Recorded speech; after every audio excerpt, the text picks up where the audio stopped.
California.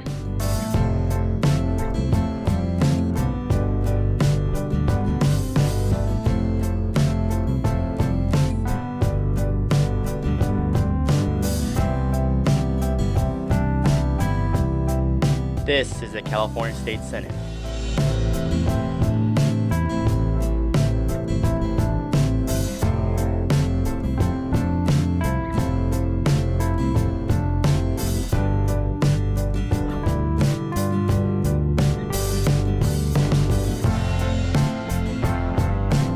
This is the California State Senate.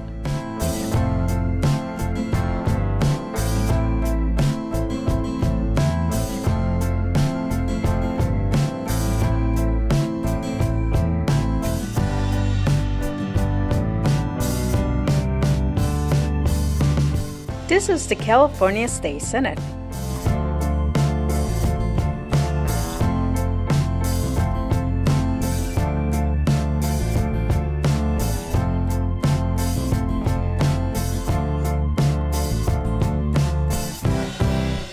Esta es el Senado Estatal de California.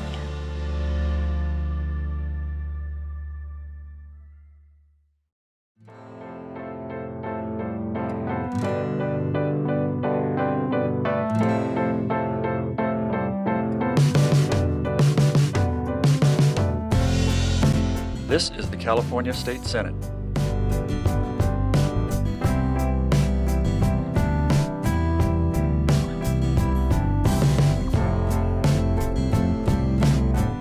This is the California State Senate.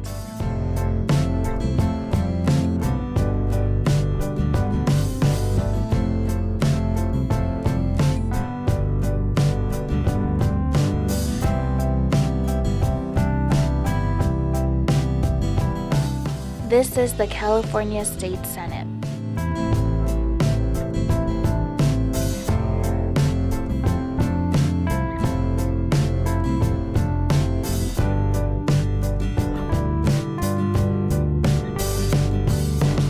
This is the California State Senate.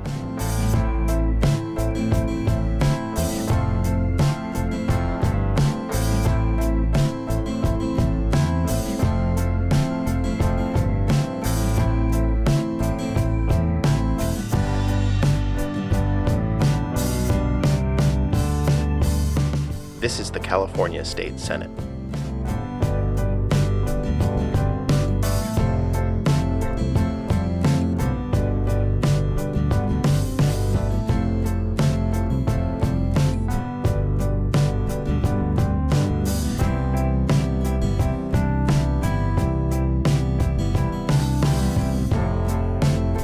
Este es el Senado Estatal de California.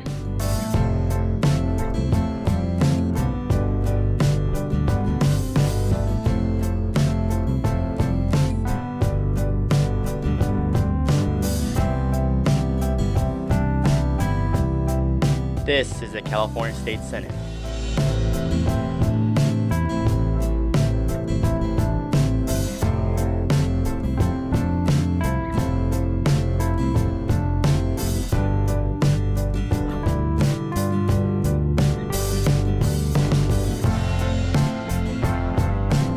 This is the California State Senate.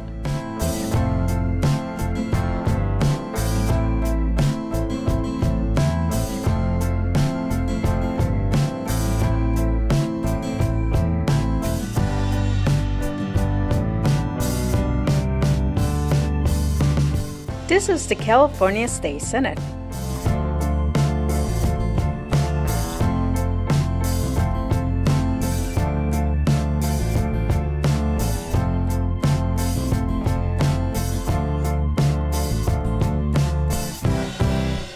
Esta es el Senado Estatal de California.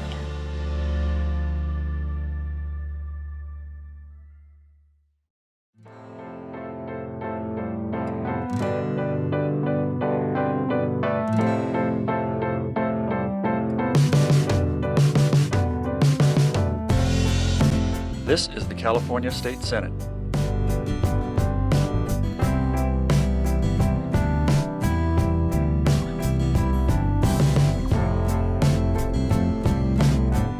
This is the California State Senate.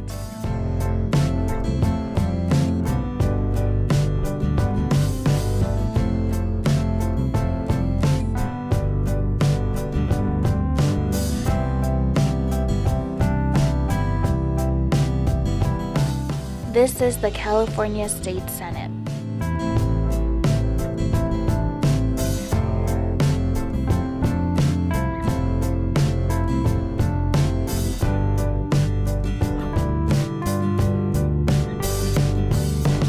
This is the California State Senate.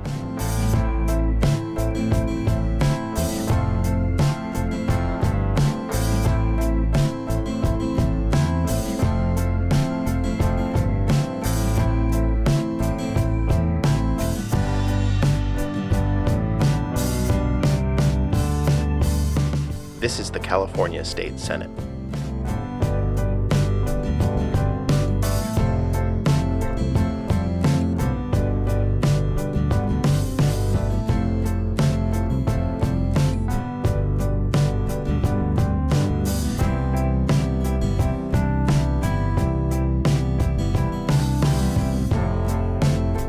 Este es el Senado Estatal de California.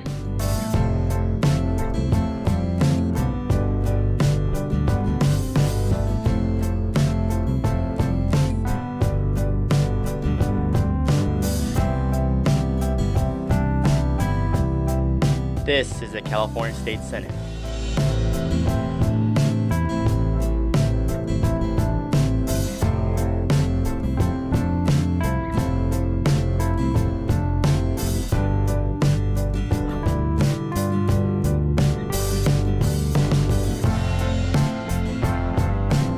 This is the California State Senate.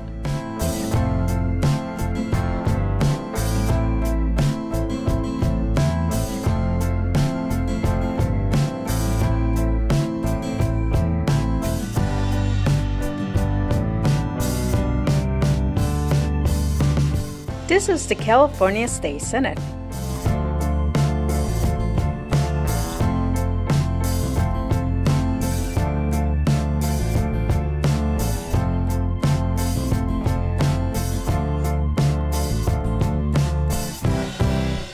Esta es el Senado Estatal de California.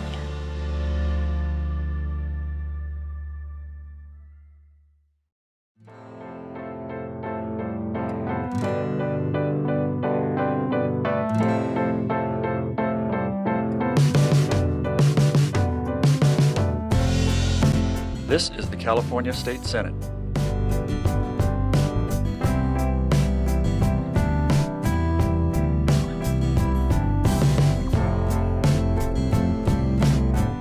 This is the California State Senate.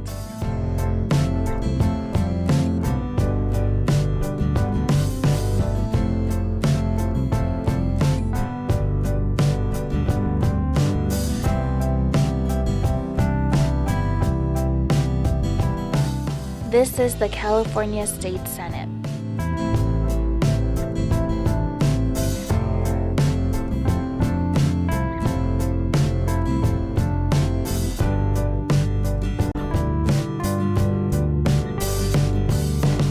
This is the California State Senate.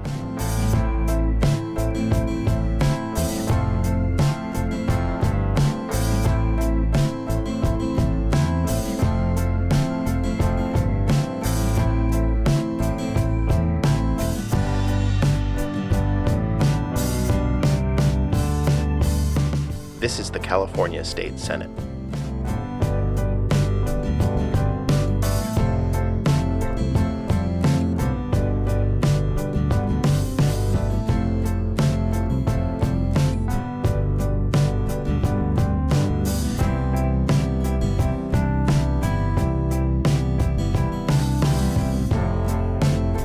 Este es el Senado Estatal de California.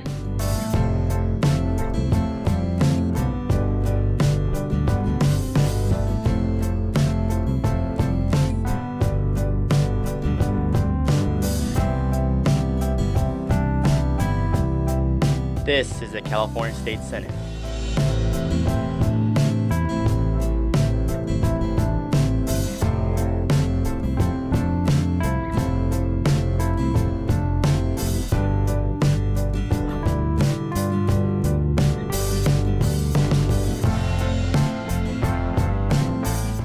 California State Senate.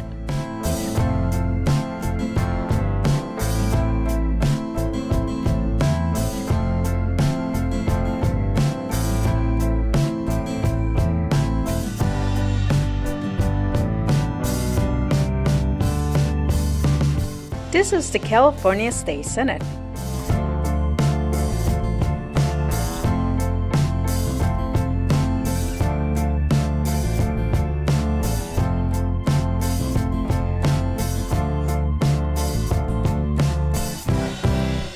Esta es el Senado Estatal de California.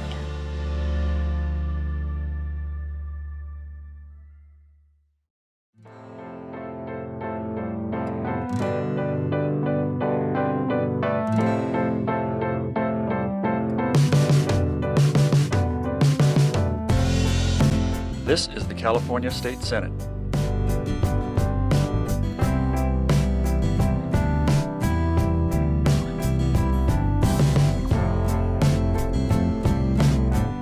This is the California State Senate.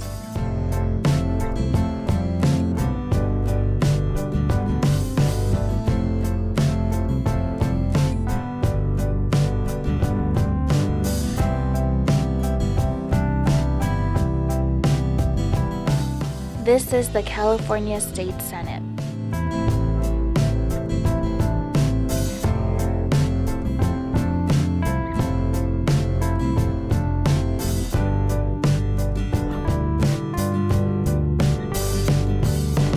This is the California State Senate.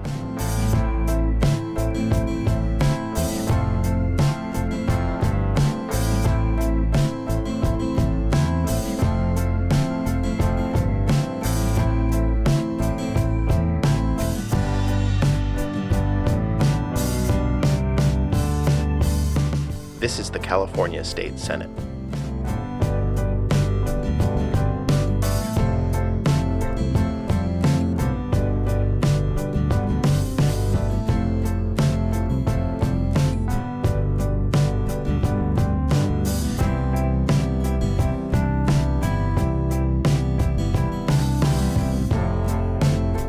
Este es el Senado Estatal de California.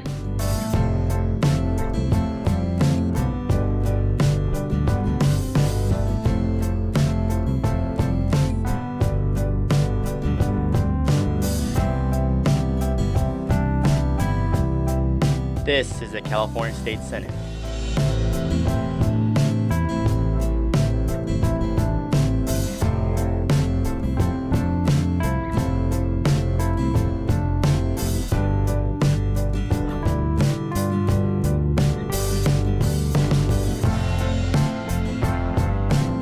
This is the California State Senate.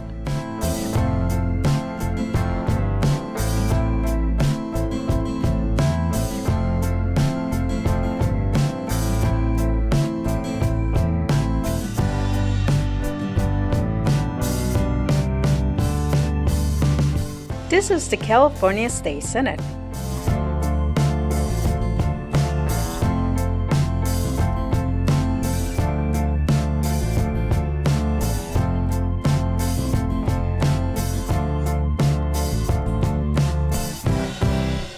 Esta es el Senado Estatal de California.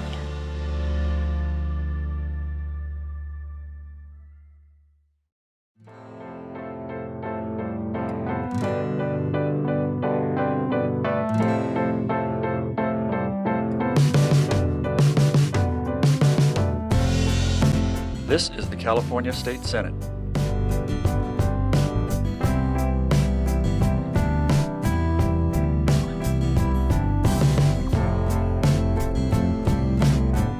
This is the California State Senate.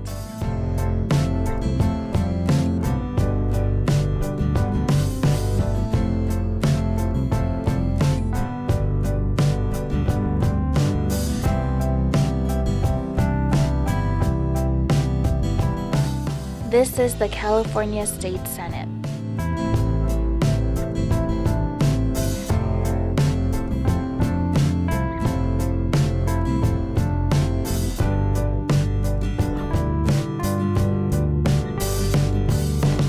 This is the California State Senate.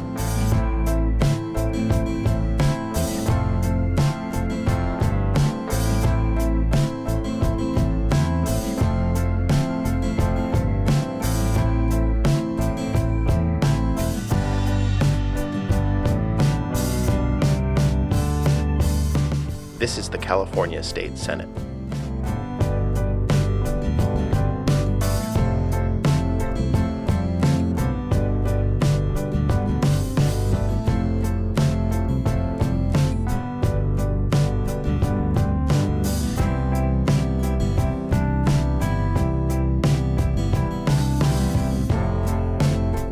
Este es el Senado Estatal de California.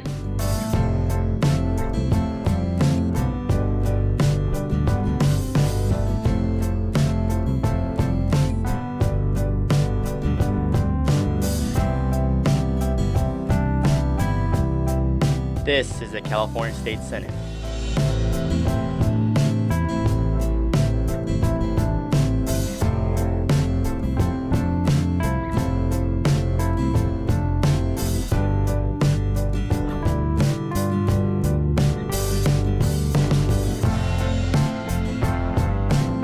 This is the California State Senate.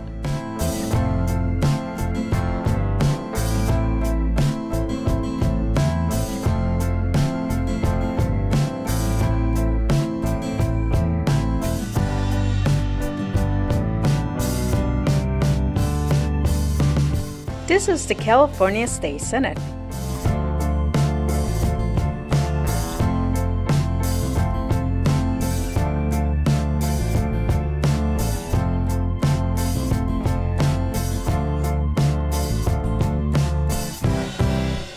Esta es el Senado Estatal de California.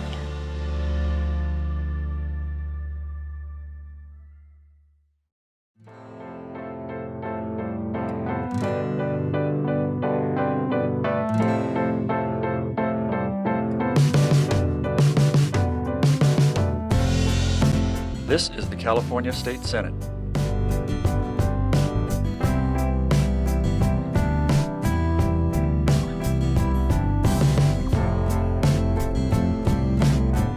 This is the California State Senate.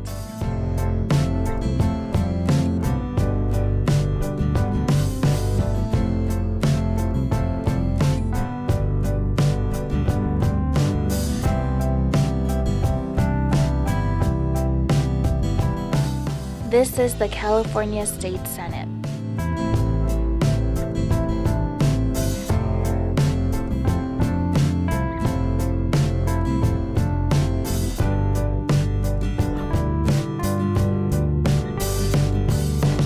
This is the California State Senate.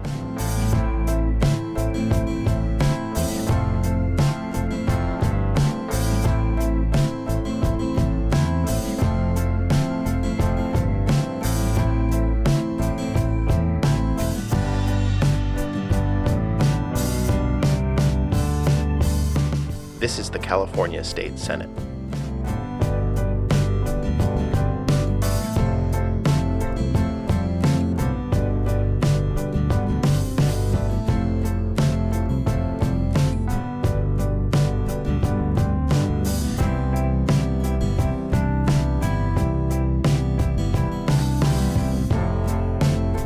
Este es el Senado Estatal de California.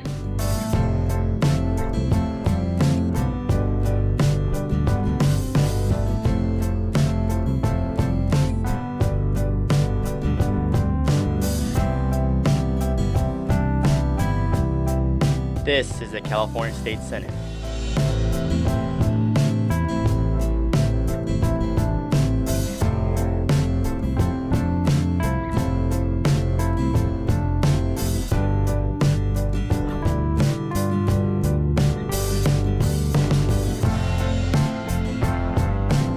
This is the California State Senate.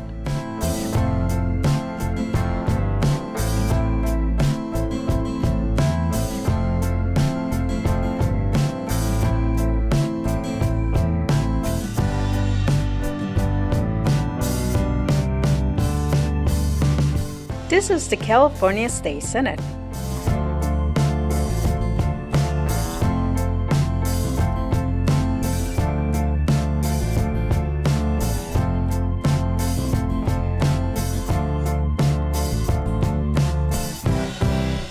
Esta es el Senado Estatal de California.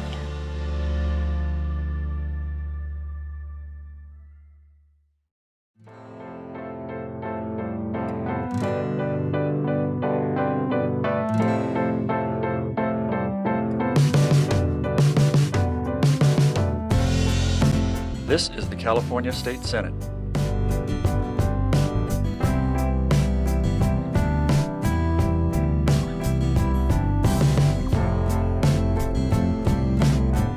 This is the California State Senate.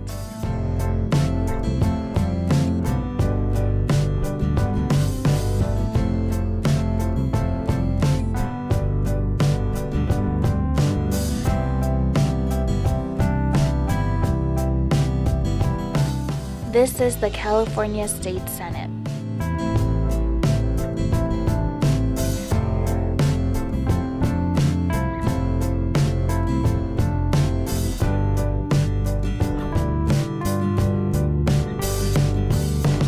This is the California State Senate.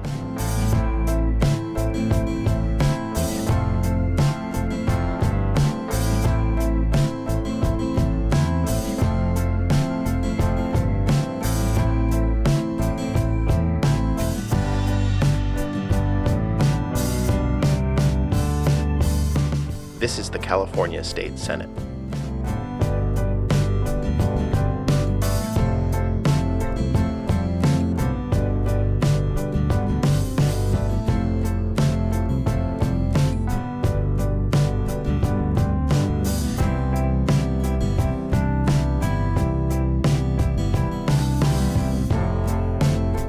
Este es el Senado Estatal de California.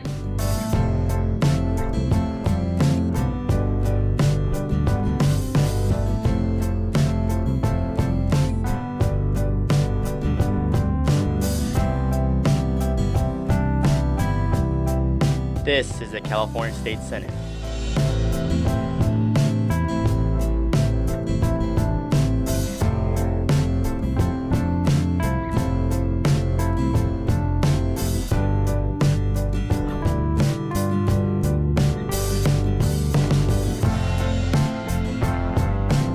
This is the California State Senate.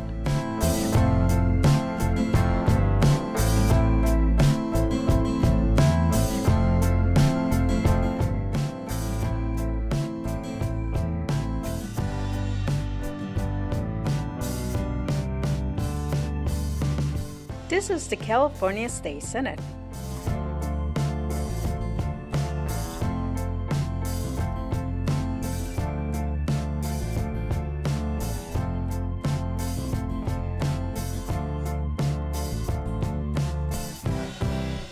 Esta es el Senado Estatal de California.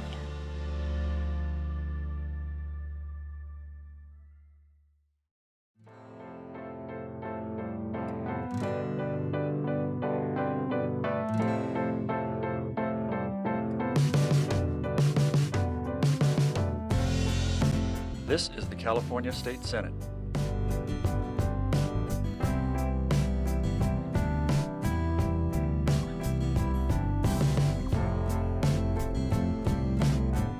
This is the California State Senate.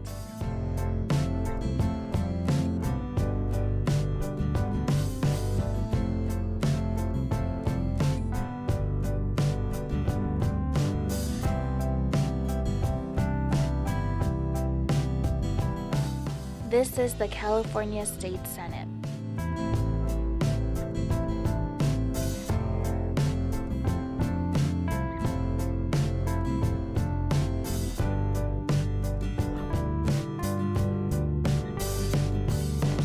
This is the California State Senate.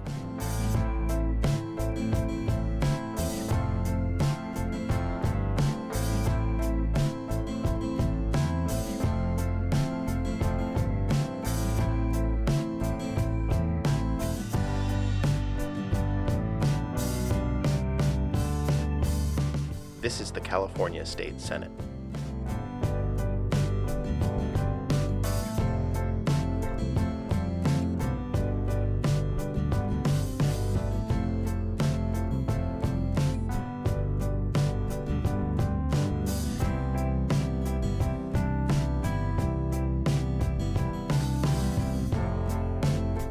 Este es el Senado Estatal de California.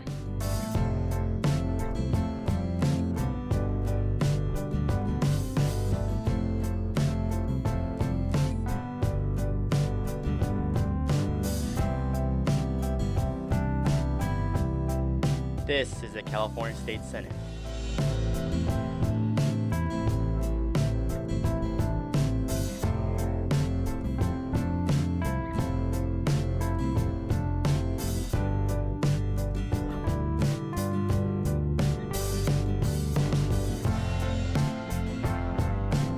This is the California State Senate.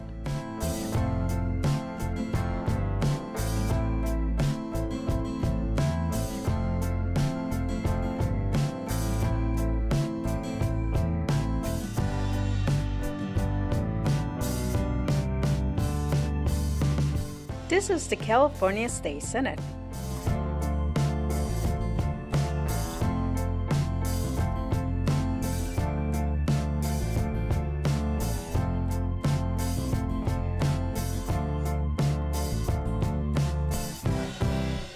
Esta es el Senado Estatal de California.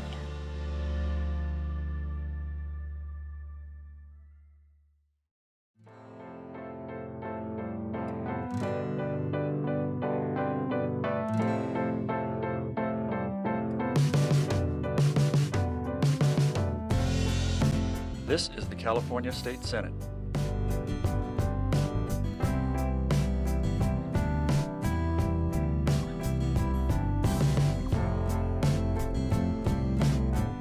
This is the California State Senate.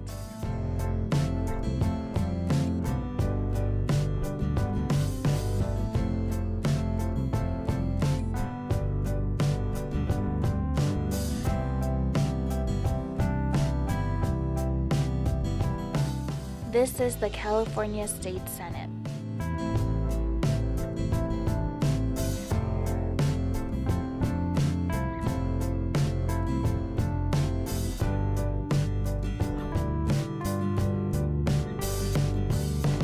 This is the California State Senate.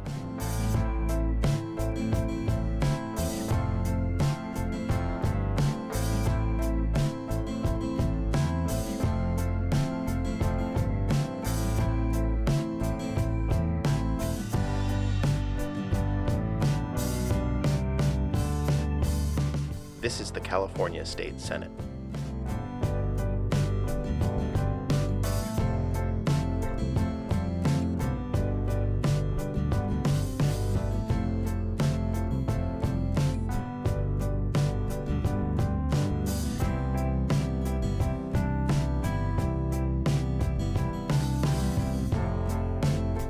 Este es el Senado Estatal de California.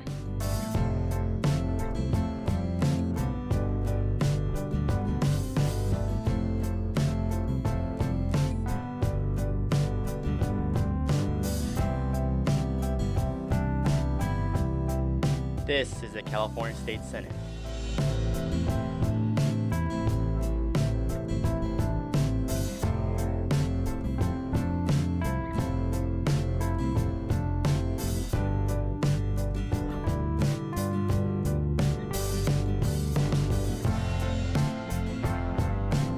This is the California State Senate.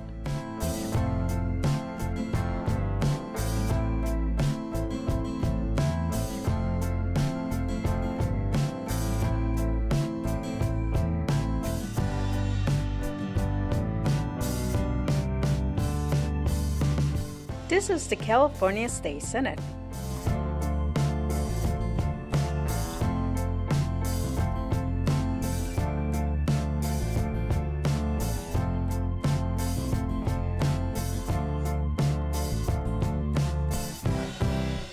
Esta es el Senado Estatal de California.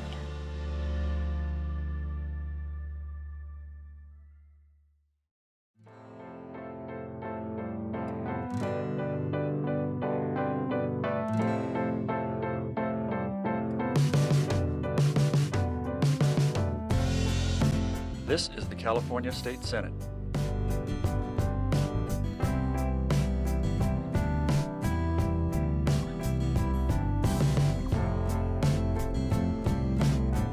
This is the California State Senate.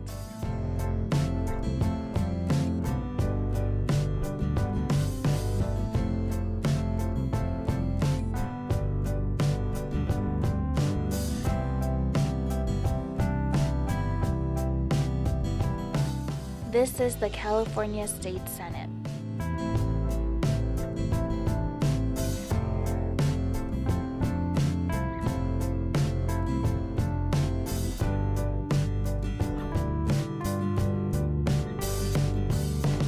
This is the California State Senate.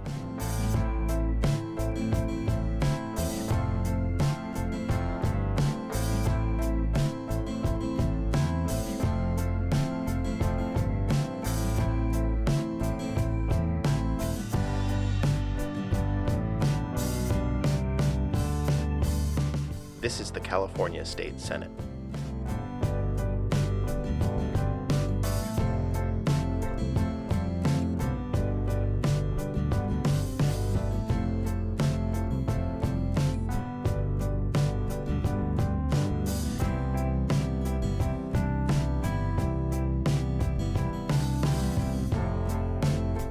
Este es el Senado Estatal de California.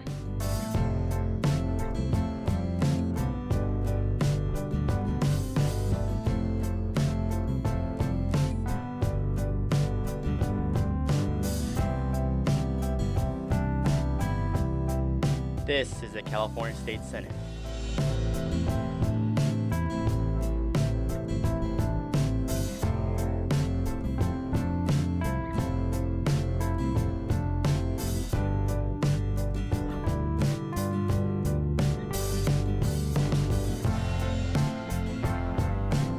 This is the California State Senate.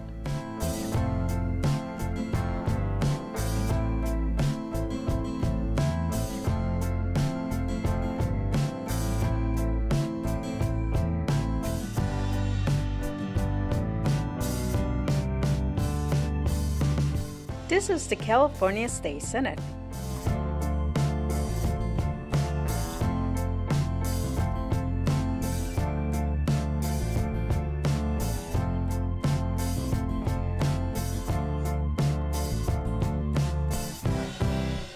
Esta es el Senado Estatal de California.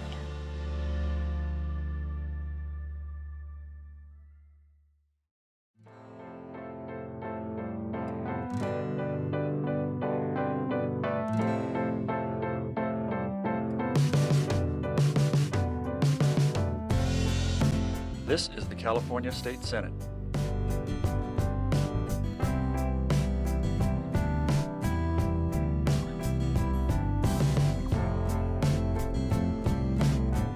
This is the California State Senate.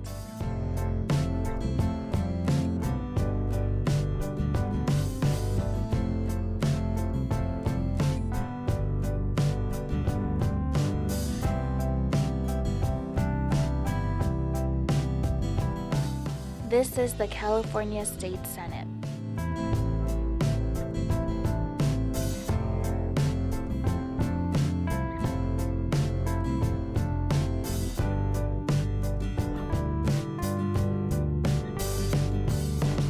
This is the California State Senate.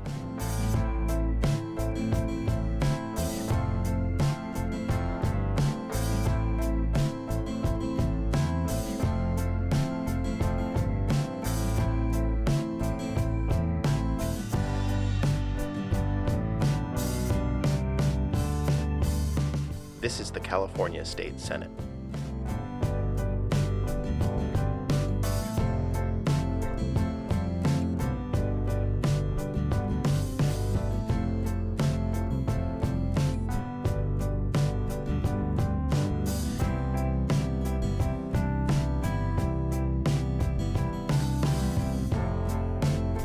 Este es el Senado Estatal de California.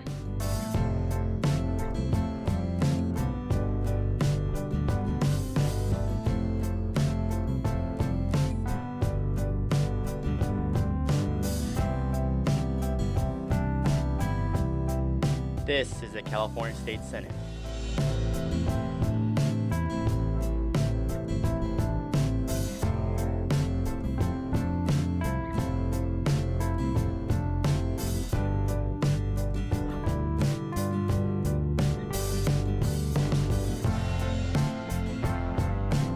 This is the California State Senate.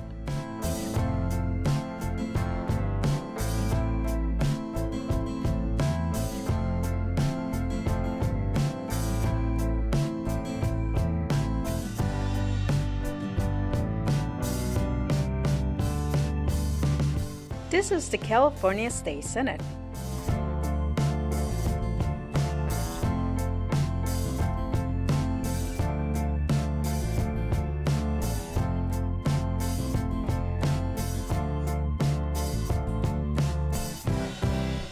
Esta es el Senado Estatal de California.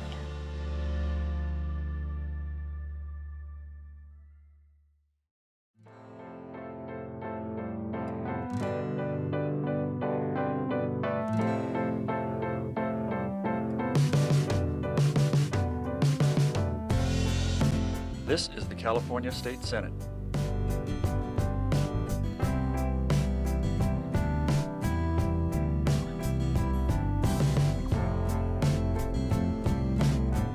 This is the California State Senate.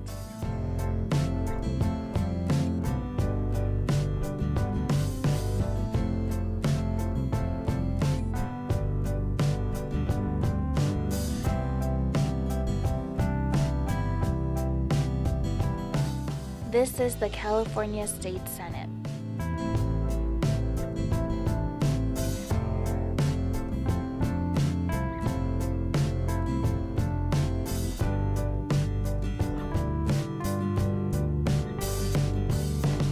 This is the California State Senate.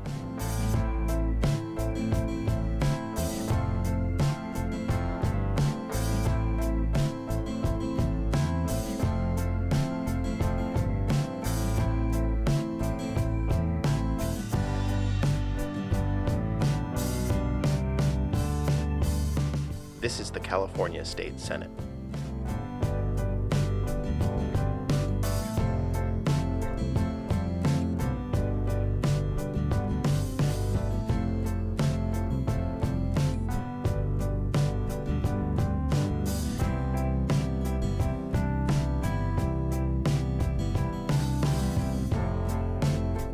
Este es el Senado Estatal de California.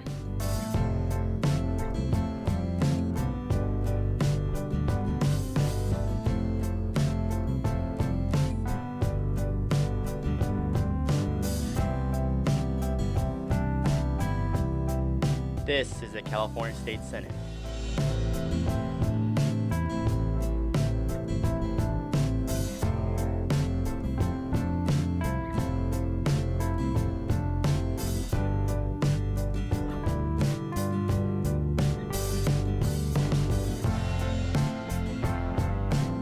This is the California State Senate.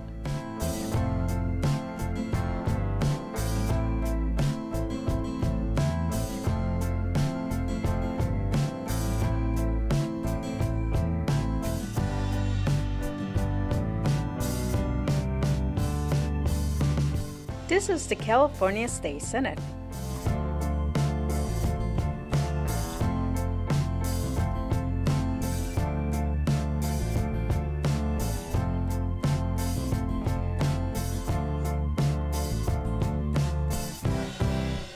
Esta es el Senado Estatal de California.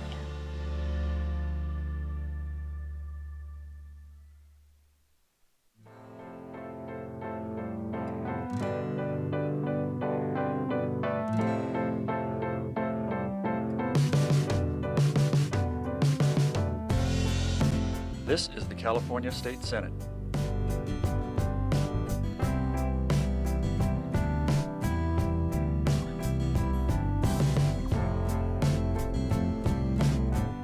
This is the California State Senate.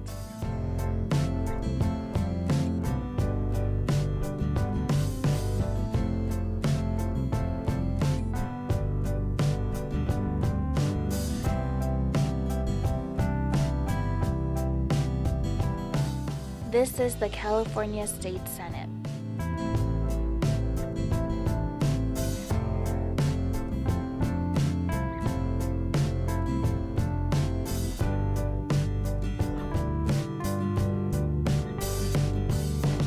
This is the California State Senate.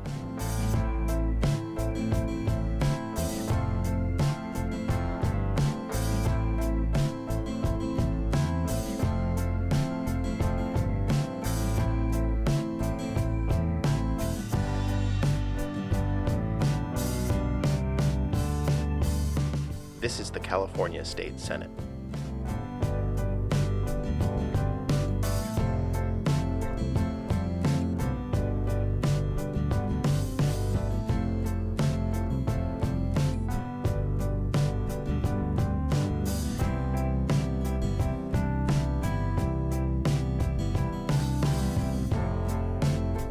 Este es el Senado Estatal de California.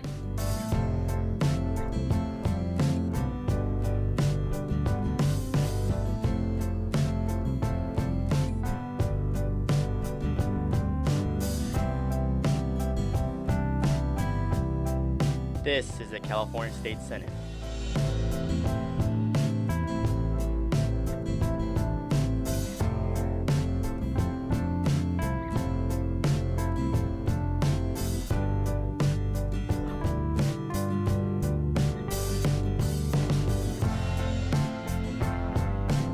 This is the California State Senate.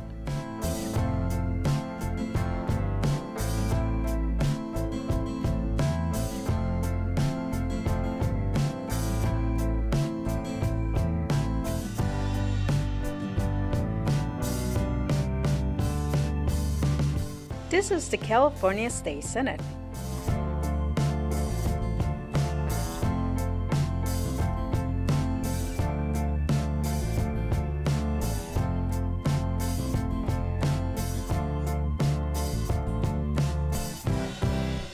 Esta es el Senado Estatal de California.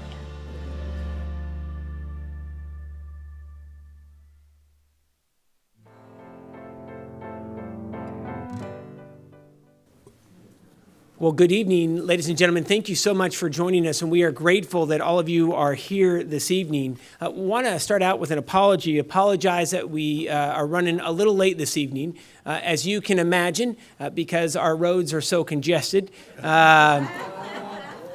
Folks coming over from Sacramento, we had a very exciting oversight meeting on California tolls today.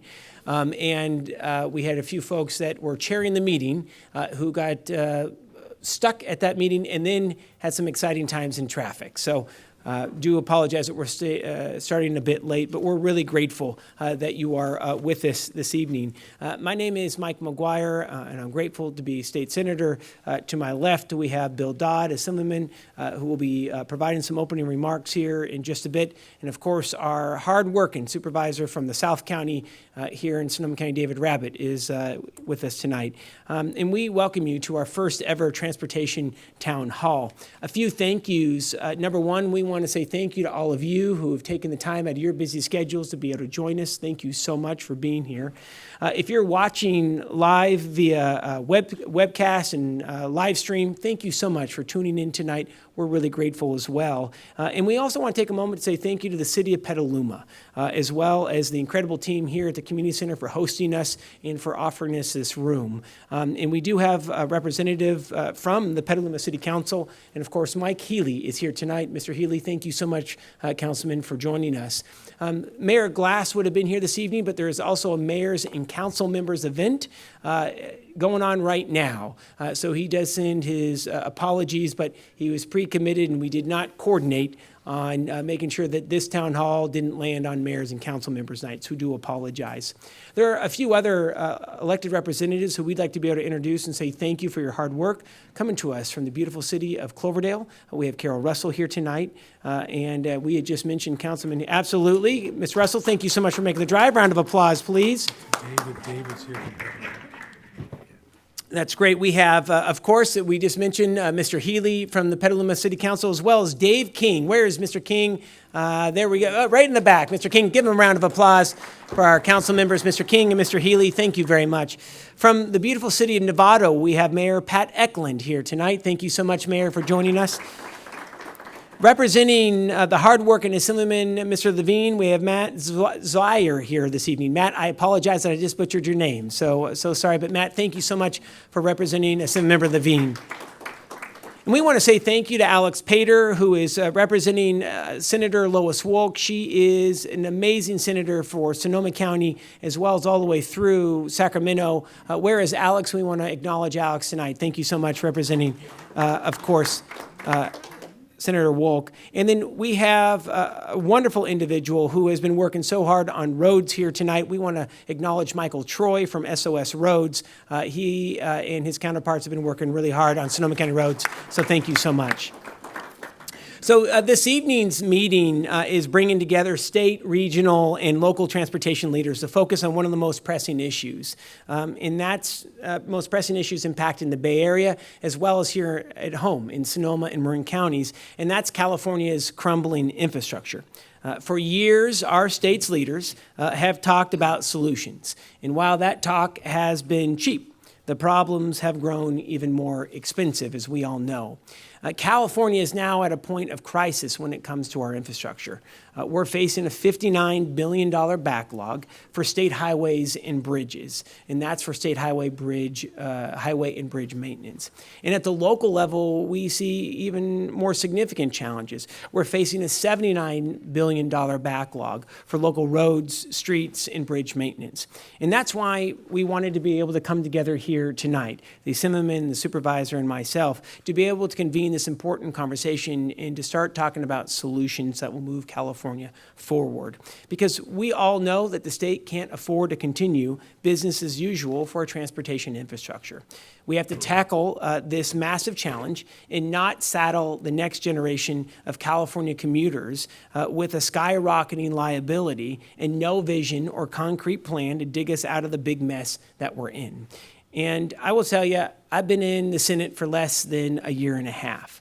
And one of the major reasons why I am so grateful to have the privilege to work with all of you in the state Senate is we have an opportunity now to solve the big issues that have been plaguing California. And California's crumbling infrastructure is at the top of the list. But to be blunt, it is not going to be easy. Improvements have not kept up with demand over the last many decades. And we'll have a record 34 million cars on the road come the end of this year. And our gas tax revenue is less than it was a decade ago, even with a record amount of cars on California's highways, local roads, and streets. We have an antiquated funding system that we need to resolve. We've put off big projects because of cost. We raided transportation dollars during the recession. And what we also know is that any long-term solution is going to mean bipartisan support. And that means that Democrats and Republicans alike are going to have to work together like they should to be able to solve this challenge. But the good news that we have for you tonight, we are going to be bringing you solutions. And we want you to be part of it. And we know there are a lot of other smart folks in the room, much smarter than the three of us. And hearing from all of you will help drive those solutions. It's taken us many decades to be able to get where we're at with our crumbling infrastructure, and it's going to take us time to be able to dig out. But I know that we can and we will bring resolution to the problems if we work together. You're going to hear from an all-star panel of transportation leaders from across the state. We have two amazing directors here tonight with us who zoomed over. Of course, it only hit 72 at the fastest. And we're grateful that both directors, the Caltrans and the California Transportation Commission, are here. And we're also hearing from regional and local leaders as well about what the state and our local governments are going to do about the problems that we face and how we are going to protect revenues in the future from not being raided. And of course, we want to hear from all of you, which is a really important part of the evening. In fact, the most important part is having a conversation here at today's meeting. I want to take a moment to say thank you to Assemblymember Dodd. He is an amazing partner and a leader in the Assembly to be able to get a transportation deal done. He's going to offer some opening remarks. And of course, Supervisor Rabbit, who has been the leading supervisor to be able to secure a record level of funding for Sonoma County roads. I want to say thank you to the supervisor as well. So without further ado, I'd like to turn it over to the Assemblymember, and we'll do a brief overview of the agenda after Supervisor Rabbit. But let's first go to the Assemblymember. Thank you very much, Senator. And I want to thank everybody for coming here from the department. Also, everybody, you guys could be at home doing, thank God, you scheduled this not on a night that Warriors were playing. So I think everybody's probably happy about that. But nevertheless, I am so very, very honored to be partnering on this and many other important issues that are important to Sonoma County with Senator McGuire and Supervisor Rabbit. Transportation can be a complicated issue, but it's also, I think, a very basic one. I would argue that building public infrastructure is one of the most basic functions of government. easing the movement of people and goods is obviously, something that we've done well in our past and that we absolutely have to do well in our futures. When you're a county supervisor, like I used to be for 14 years, people call you about potholes in front of their house. They also call you about busted sidewalks and congestion through your community. I'm sure that David gets these calls all the time, and I expect that some of you will probably be even giving him notes tonight. Because it's a normal part of our daily lives, we can forget about it as well until you get caught in that traffic jam or hit a rough patch of road. Unfortunately, that happens all too much and all too often right here in the North Bay. Repaving our neglected roads, widening the Novato Narrows, and ensuring Highway 37 remains a viable artery are critical priorities for me. Sonoma County's 101 widening has been significant help, but without addressing the Narrows, there's still a very big problem. It's important that we band together as a region to solve our problems and fight for the resources that we need. I used to chair, and I was on the Metropolitan Transportation Commission. I was on there for 14 years. And working with leaders like Jake McKenzie, I helped bring together 4 North Bay counties, and Diane Steinhauser is here, and I don't know if Suzanne's here, but we figured out the hard way because we were getting next to nothing.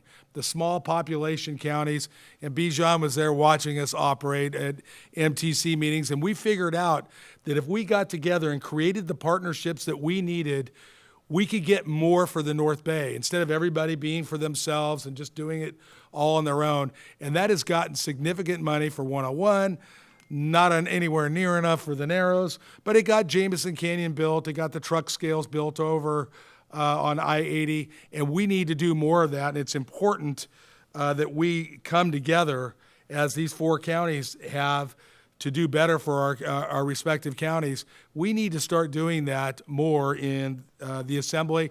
And by the way, I'm the Assembly member from District 4. Your Assembly member, Mark Levine's great guy. I love working with him. And we're all working hard to try to make sure that we get what we need for our local communities. So collaboration is the name of the game, and I would encourage you to encourage your electeds, well, most are here, but throughout, your friends from other places. This is what it's going to take to get it across the finish line. We're going to talk a lot tonight about how we got to where we are now. We're going to talk about what's being done to address these problems, and more importantly, the additional steps that we need to take to make the progress that we need to get the job done. We need to devote adequate resources to address the problem because it gets so much more expensive if we don't act, and you'll be hearing a little bit about why that is. It's not just a consumer price index issue, and there's no way around it. We need some reform at Caltrans, and I deeply respect the hard and dangerous work that employees at Caltrans do every single day. But like any large bureaucracy, it needs to be examined for better efficiencies, like a lot of other areas of government that we work, including probably our own institutions that we work in every single day. But we don't have all the answers to the problems, but tonight I'm here to listen to you and to learn from what you have to say and what you are thinking about what's going on here in the North Bay. Then we can move forward and try to craft solutions for this long-running issue. We didn't get here overnight. We're not going to get out of here overnight either. But I'm with Senator McGuire. We do not want to saddle our children and our grandchildren with these expenses. And that's what I worry about. My parents came from the greatest generation, and they provided all these wonderful things for my generation. And the thought of us leaving for the next generation all the problems and the bill to pay for it is unacceptable. It's time for us to roll up our sleeves, get this job done. I'm going to turn it over to my good friend David Rabbit to move on so that we can get to the meat of the program. I want to thank you all for being here. Thank you very much, Assembly Member, and thank you, Senator, for holding the meeting tonight here in Petaluma. Very much appreciated. Obviously, it's an issue that's near and dear to all of our hearts. I want to thank the two of you for being champions on transportation issues for years and years. A colleague on the board and really started tackling our local road issue. And very proud that we're making unprecedented record investment in our local road network with our pavement preservation plan. So thank you for working on that so diligently, and thank you for the work you're doing in Sacramento. I think I want to make sure everyone here knows how the Assembly member spoke of collaboration, communication, how it's so nice to have, we are well represented. We are unique in Sonoma County to have not just one member of Congress, but two that we can call on. And we have not just one senator in the state, but two with Lois Wolk. And we have three wonderful Assembly members that we can call on. And it is important because obviously our population is not as large as other denser areas in the Bay Area. I won't try to, or I don't want to repeat anything. I do want to say that I think we all know, and the reason that we're here is that transportation infrastructure needs far surpass the available revenues available as we sit here today. And I think we also know, and it was implied or inferred, deferred maintenance is expensive. And most times degradation, I know in our own road network, as we found out, whether and structural as well, it accelerates exponentially. So something that will cost you $1 today to keep in good shape is going to cost you $3 tomorrow and $10 the day after. So the longer we wait to play catch up, the more it's going to cost, and the more frustrating it is sitting here knowing that, but yet not kind of breaking through that. I think last month I was at honored to be invited to the White House for a water summit, some work that we're doing, and there was a Congressman, Dan Kilby, who represents Flint, Michigan, and he was there, and he said something that really stuck with me. They were talking about the water crisis there, but I think it's the same thing in transportation, in all infrastructure. And I think if I remember right, he called it the audacity of frugality in government, that we are so keen to keep everything as cheap and spend as little as possible that we're really not making the investments that we really should long term. And I think there's something to be said for that. And believe me, I'm basically a frugal guy, but I do think that on these types of investments, you don't get a lot of chances to do it. You know, to make sure we do it right and do it so that, again, we're not spending more money on the maintenance side when we could be doing a bigger capital improvement project, quite frankly, and spending less money on the maintenance over the long term. So that's something that's important to me. I will say I had the opportunity, I was in a State Seismic Safety Commission meeting today in San Diego, and I flew up, and it was a lovely day to fly up the coast, and you look at the state, it's huge, it's vast, and I was thinking about the transportation network as you see all the highways snaking up the state. The geology is so different, from the mountains with snowcap and the beach and everything else in between. What a huge task we have here, but really an opportunity as well. And obviously our state is very unique in so many ways, being so large. And California's 58 counties own and maintain more roads in this state than any other entity. We are the ones who own the vast majority of the network. Now, granted, in many cases, it's not all the major highways, but it's a lot of your local roads that traverse the county. Sonoma County, and I know that the senator knows this well, the numbers changed a little bit because I had it was 1,384.6 miles, and you lose a little every year because you recalculate these numbers. But we have 1,380 miles of roads in the unincorporated area of Sonoma County. And that's a road from here to somewhere in the Midwest, maybe Nebraska. And can you imagine that all of you here as taxpayers in Sonoma County, not counting the roads that we have to take care of in the city, have to take care of a road from here to somewhere in the middle of the state of Nebraska? That's a huge undertaking and a responsibility that we all have. And just to put it in perspective, in the 9 Bay Area counties, Contra Costa is the number 2 county, and they have about half of what we have. And of course, their population is much more, and that goes to our whole gas tax formula, which actually does not benefit us, and we don't get as much money per lane mile. And we are struggling and have struggled historically to keep up on the local side. I think when the senator and I were first elected, there was maybe $2 million a year spent on pavement preservation in the county. So I'm happy to say now that number is, well, this last year about 13.5, but we're the cumulative effect of what we've been able to do is really starting to make a difference. And I know that Susan Clausen, our Transportation Public Works Director, is here, and we'll go into that with a little more detail. But it does take that continual investment, and I think, as was also mentioned, it is like turning around a big ship. It doesn't happen overnight, but you have to start turning the rudder or else you're just going to be going off in the one direction. You'll never get it back. So again, I thank everyone for being here, and I thank the senator and the assembly member for being here as well and for holding this particular transportation summit. And I look forward to our speakers, and thank you all. Thank you so much, Supervisor. We're really grateful that you're here. So the way we're going to work it, hopefully everybody has a yellow agenda in front of them. If you do not, we will pass those out. We have 3 different panels. Our first panel is going to be the director of Caltrans. That's Malcolm Doherty. He has been the director since 2012. He's in charge of the $11 billion organization, and he only operates about 50,000 lane miles across the state. And That's twice around the world, not halfway across Hey, the see, there we go. Hot day. Watch out. And then we're also really excited, as part of our first panel, we have the brand new executive director from the California Transportation Commission, Susan Branson. She has 25 years transportation experience.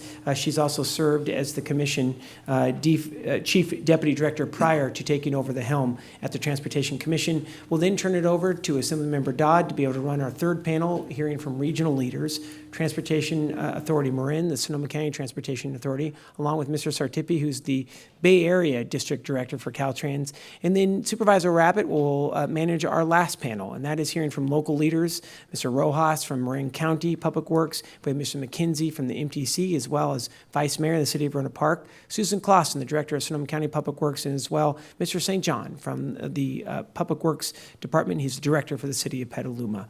So without further ado, we'd like to be able to turn it over to both the directors to be able to do a PowerPoint about how we got here and what the state and local government is going to do about it. And my last item is, please don't take us being pushy if we start cutting speakers off. We want to make sure that we leave plenty of time for conversation. So without further ado, let's turn it over to our directors. Okay. And first, we want to thank you, the 3 of you, Senator McGuire, Assemblymember Dodd, and Supervisor Rabbit. Thank you very much for having us here. It's an honor to be here with all of you and to have the opportunity to share with you what's happening at the state level and provide a background and perspective on, you know, what the state of the system is right now, as well as our transportation funding and the shortfall and what we're facing, and look ahead as far as possible solutions that we see could resolve the issues that we're going to present to you tonight. So Malcolm and I have agreed we're going to tag team this tonight, and we will be respectful of your time. So, you know, one of the questions that we're asked quite a bit is, you know, what are we doing with the money that the state receives from all of you? And why do transportation projects cost so much? And this slide is just really a depiction of California in comparison with some other states. And as you can see on there, you know, California has an amazing amount of population, the most registered vehicles, licensed drivers, and vehicle miles traveled. And we've already heard about the number of lane miles we have at the local system, as well as at the state level. So the system itself, taking care of what we need in California and ensuring the quality of life that we need to provide for all Californians with respect to the transportation system, is quite complex when you look at the demographics and the makeup of our state. So this next slide, you know, just really highlights just some of the reasons why the cost of doing business is, you know, why delivering our transportation program is more expensive. And the cost of doing business in California, as we know, there are, in California, one of the things that we're good at is ensuring the safety of our motoring public, you know, making sure that we have standards and specifications for what we do. You know, our labor costs are higher in California. And, you know, down below, we've got state and federal regulations. We all know that there are environmental requirements at the state level that have really provided for, I think, what makes California so wonderful. We will talk later about the need for some reforms in those regulations, but it does, we do have mandates that at the state level, in delivering the program, the state must abide by. And again, we have the demands on the system, and then, and Malcolm will talk about the age of the transportation system. So, actually, looks like I'm missing a slide. Before Before we go into this slide, we wanted to share with you just an overview of how the state transportation program is funded. And there's a number of different revenue sources that are comprised to deliver the transportation program in the state. The primary means, though, in the state for the overall transportation program as far as the system preservation, operations, maintenance, as well as adding capacity on the state system is really the excise tax on gasoline. But the primary, the overall transportation picture, according to the Legislative Analyst Office, there's about $28 billion in overall state transportation revenues, and that's comprised of a number of different revenue sources, including the sales tax measures that you've passed throughout the state. There's toll revenues, there's federal funding, there's developer fees, and the list goes on. And these funds are used to match, in many cases, the state excise tax, like excise tax on gasoline. And we'll get into in just a little bit the differences in the excise taxes that are collected. But because the excise tax is the primary, the base, what we refer to as the base excise tax in the state, it is the primary funding source for taking care of maintaining and operating the state highway system. I had a slide, I didn't bring it today, but it shows that the gas tax, that base tax, has not been raised in over 20 years as far as to address inflation. It's not indexed to inflation, so the buying power of the excise tax is just not keeping pace at all. And so there's a shortfall, and Malcolm will be discussing that with you in a bit. This slide shows that in addition to the impacts to inflation, we do know that as vehicle miles traveled increases over time, the amount of revenue that we're collecting, because the excise tax is a tax that's levied on the amount of gallons of fuel consumed. We know that now, vehicles are much more fuel efficient, and there is a requirement by 2030 for all vehicles to be at 55 miles per gallon. And so as these fuel-efficient vehicles are not consuming as much gasoline, the revenues are diminishing, and we also need to consider the impacts or the introduction, which is good, of alternative fuel vehicles. So the results of the funding crisis right now, we have annually a 5 right now in the State Highway Operation and Protection Program, which is the program that we use to fund all the roadway maintenance, the major rehabilitation and maintaining our state highway system. We have an annual $5.7 billion funding shortfall. In addition, we right now, and I'll cover this in a bit, we have a $1.5 billion funding shortfall over a 5-year period. These are the monies that we had expected to have available to add capacity to the state system. This is the program that funds the capacity that's needed to address congestion. 57 billion over a 10-year period. 5.7 billion per year. Okay, and I will turn it to Malcolm.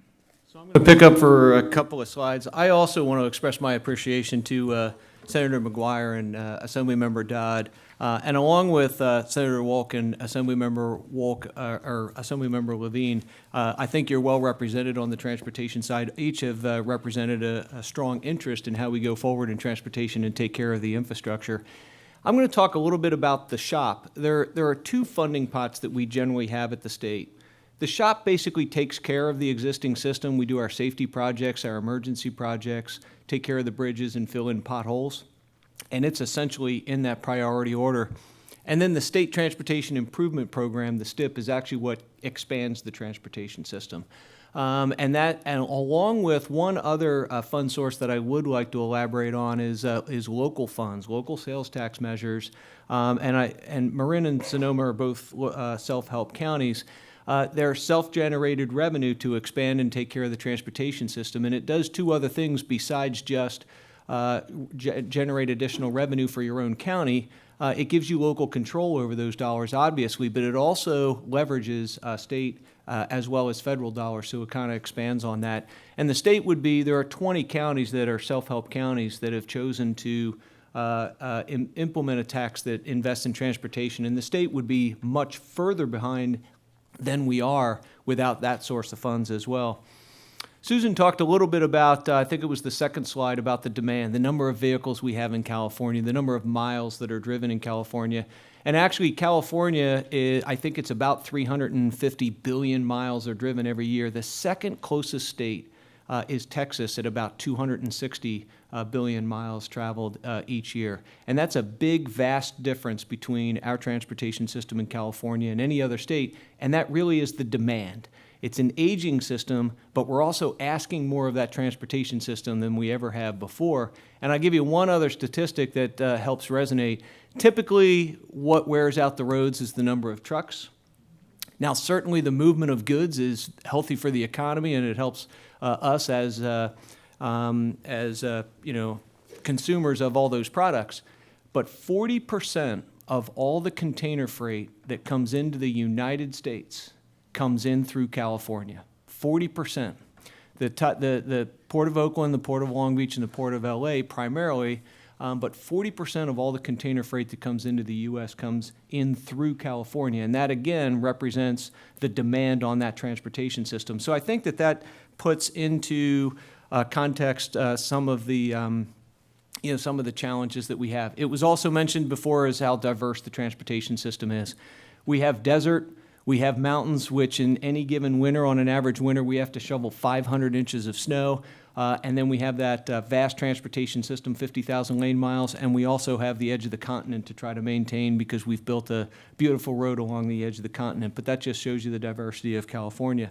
So this is the shop, and again, this is what we use to fill potholes and take care of safety projects. And how we fund this money is we take care of emergencies, we take care of safety projects, we take care of our bridges, and then we get to pavement and we run out of money in pavement somewhere. After that, we would be doing operational improvements, not capacity expansion, but kind of taking care of some of the pinch points, and we barely get into any projects on operational improvements because we run out of money in pavement, and that's just the nature of the beast. But this is the transportation funding pot that we use to do that. I'm going to talk in a minute about the different transportation funding packages that are being discussed in the legislature and the governor, and a primary place where those revenues would go into the shop, again, to take care of our existing infrastructure.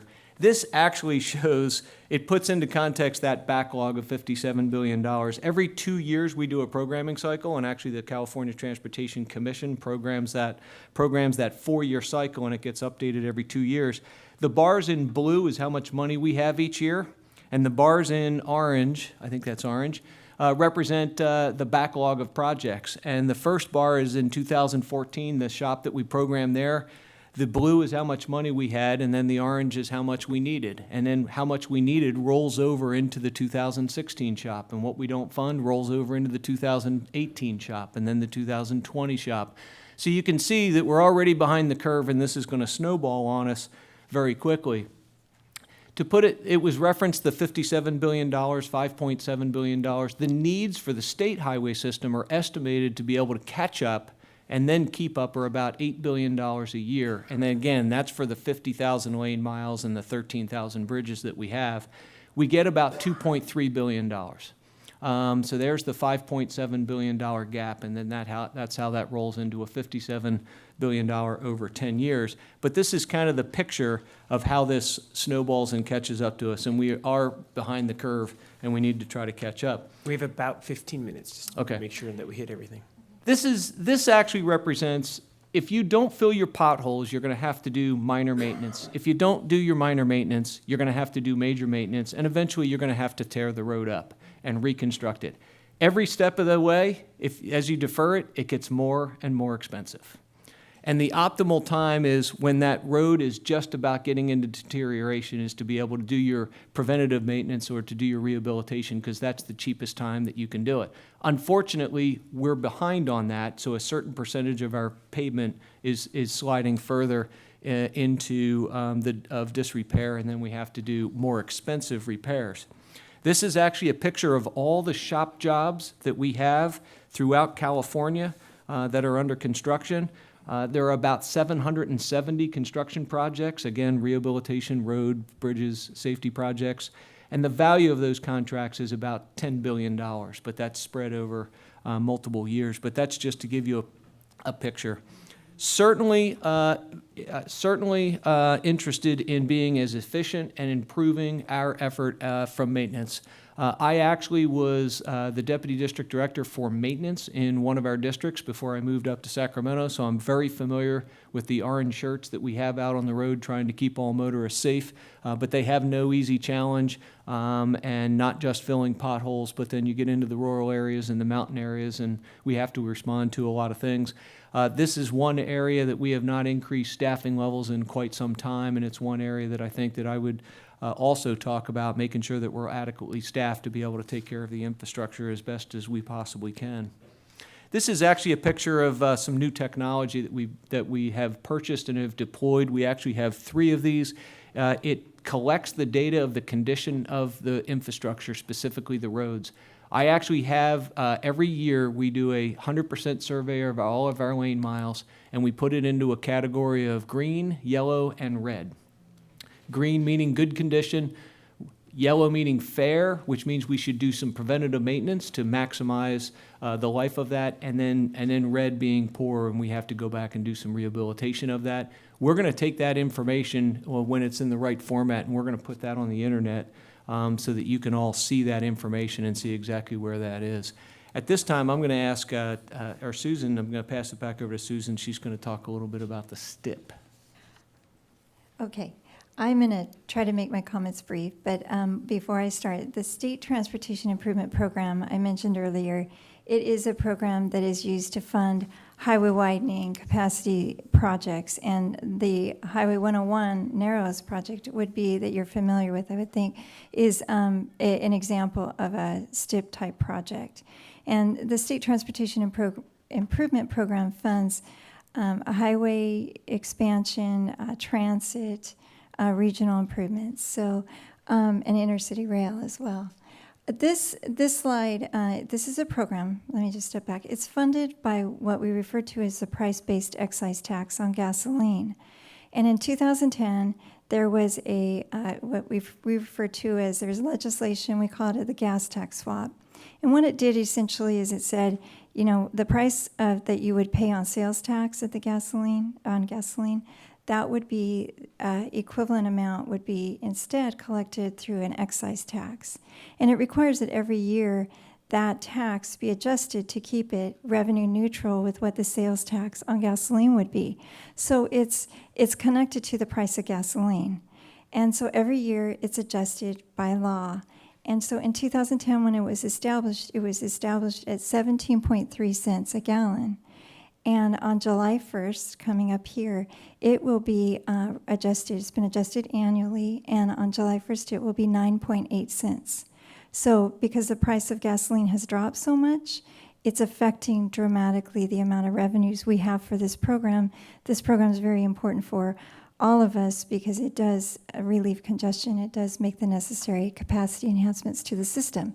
So in 2014, this was the commission adopts a 5-year program, 5 years at a time, every other year. So every 2 years they adopt a new STIP. So in 2014, the California Transportation Commission adopted the State Transportation Program. And in yellow, those yellow bars, it indicate new projects that were added in 2014. And the 3 years of this program, my next slide, the last 3 years, they're going to move into what we're adopting actually next week is a 2016 State Transportation Improvement Program. So this slide, what it shows, and I want to look at my notes because I can't see that far. The blue represents programmed projects, and the red bars show with the new price-based excise tax dropping in July 1st, it shows the amount of what we refer to as programming capacity, the amount of money we believe that we would have available for projects.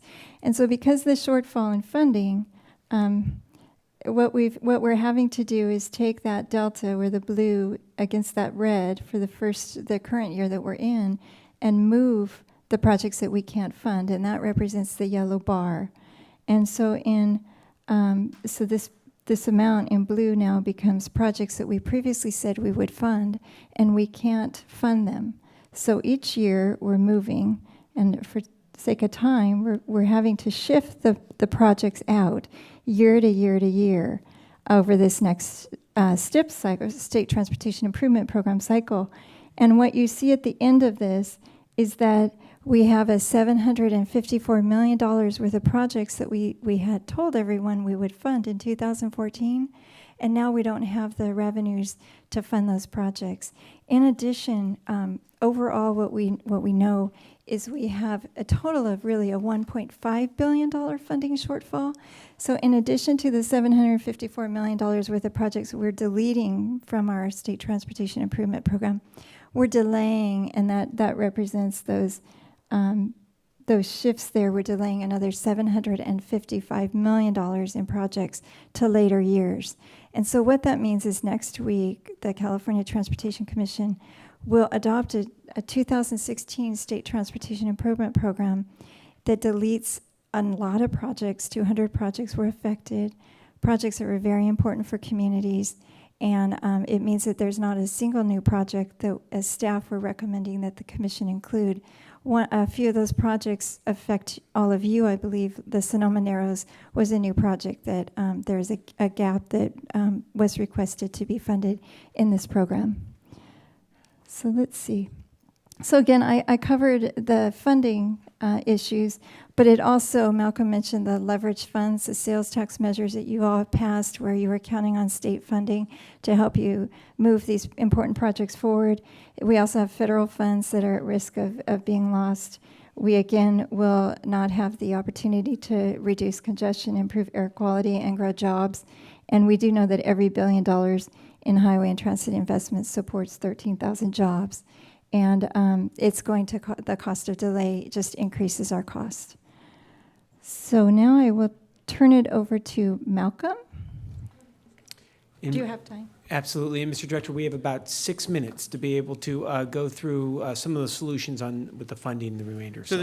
Thank you very much, and I'll try to be concise. The two things that I wanted to talk about before yielding the mic is there are proposals to add revenue to be able to take care of the problem that Susan and I have just been talking about and be able to invest in transportation adequately.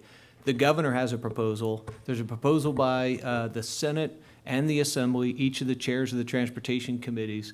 The governor's proposal is in the neighborhood of about $3.6 billion. The Senate's proposal is in the neighborhood of $6 to $7 billion. 6.5. 6.5. And the Assembly proposal is in the neighborhood of $6 billion or Seven. Yeah.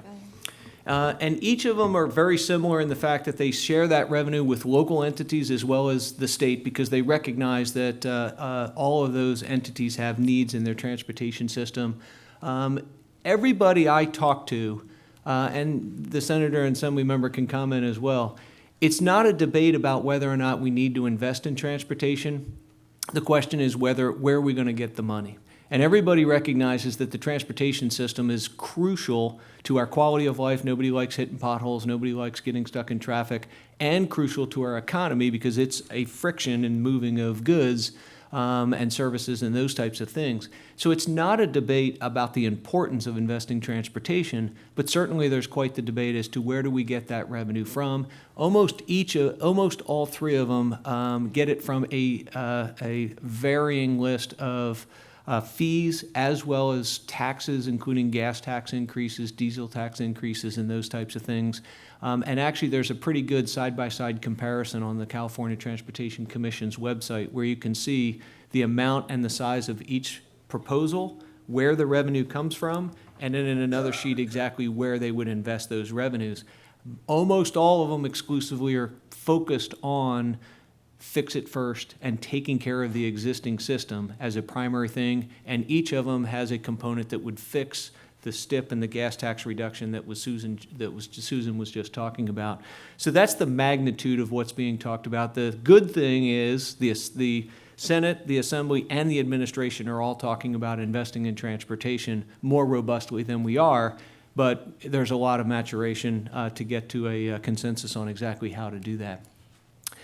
Before you go. Sure. One thing I would want to mention too is that the funding proposals do include reform measures. The California Transportation Commission has made recommendations to the legislature and the administration, and we see that in these bills and these proposals that there are mechanisms for reforms. There's proposals in there, and I know we're short on time, but it's important that, I just wanted to highlight for you that we do at the commission look for those reforms, and we appreciate seeing those in the proposals. And if it's all right, Mr. Director, can we show each of I think you have 3 slides on each of the plans as well?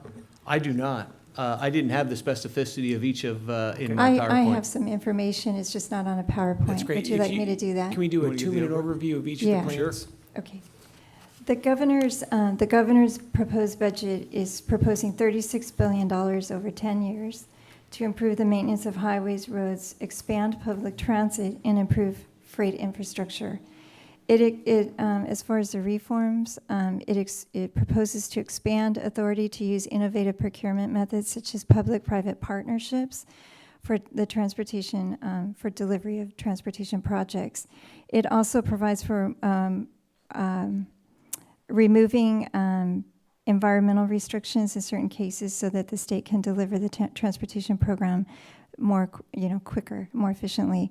Reforms include things like advanced mitigation, where you can buy property or mitigation in advance and save money and actually improve the manner in which you mitigate the impacts of projects, and actually providing for an exemption to projects that are already at the state level or already in existing right-of-way where the state may already own that property. It's just adjacent. As well as, let's see, I think that would be the main highlights of that governor's proposal. Senator Bell has a proposal.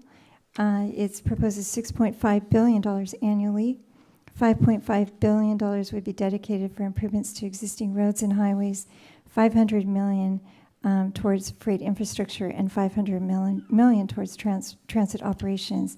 It includes very similar reform proposals to that of the governor's proposal. And again, as Malcolm mentioned, these proposals all address the SHOP and the STIP funding shortfalls. The magnitude, of course, is different between the governor's proposal and Senator Bell. The legislative proposals are much more robust, which at the commissions, we support anything for transportation, but we do want to make sure that we have a comprehensive fix. Assembly Bill 1591 is sponsored by Assembly Member Frazier. It proposes $7 billion annually to improve the maintenance of highways and roads, expand freight infrastructure, increase funding for rail transit and active transportation. It does not have the same level of reform measures proposed in this bill. It does, one thing it does do, the reform that we highlight, that we see as important, is it does have the commission allocating Caltrans support costs, which establishes a budget for some of the pre-construction expenditures at Caltrans. So that's the highlights that I have. Great. Please, Mr. Director. The last thing I wanted to touch on, it's actually a very interesting topic. One of the slides that Susan used earlier showed that vehicle miles traveled are increasing, but fuel consumption is decreasing. And that's not necessarily a bad thing. It can be a good thing in a lot of different ways, unless you're dependent on fuel consumption to pay for your transportation system. So the gas tax has served us very well for decades, but it's going to be a problem going forward because, again, as Susan said, the fuel efficiency of vehicles is probably going to double over the next 20 years. And again, that's not a bad thing unless you're dependent on fuel consumption to be able to take care of your highway system. So we need to explore different alternatives to how to pay for the transportation infrastructure. And one of the things that came up was Senate Bill 1077 talked about a road charge where your fee or your tax for using the roads would not be based on how much fuel you bought, but how many miles you drove. Now, there's a ton of questions and there's a ton of concerns about doing this. All it called for was for us to do a pilot, and that's what we're in the middle of doing is a pilot program to be able to evaluate this, and it's all voluntary and it's a paper exercise, and we're not going to be exchanging real money during that pilot. We're about throughout 2015, there was a technical advisory committee that kind of met and evaluated the different tough policy questions for just the pilot. And then over the last 9 months or so, we've been working on, 6 to 9 months, we've been working on with a consultant exactly how to administer that pilot. And starting in July, we're going to do that 9-month pilot with hopefully 5,000 volunteers. And then we'll use the next 3 months to report back on what we learned. It's completely voluntary. We actually have 7,000 volunteers, just under 7,000 volunteers. We tried to get a good representation from across the state, northern, central, southern California, as well as rural versus urban. We tried to get folks that had a Toyota Prius and an F-350 in the program so we could evaluate that, as well as all stratuses of economic differences throughout California.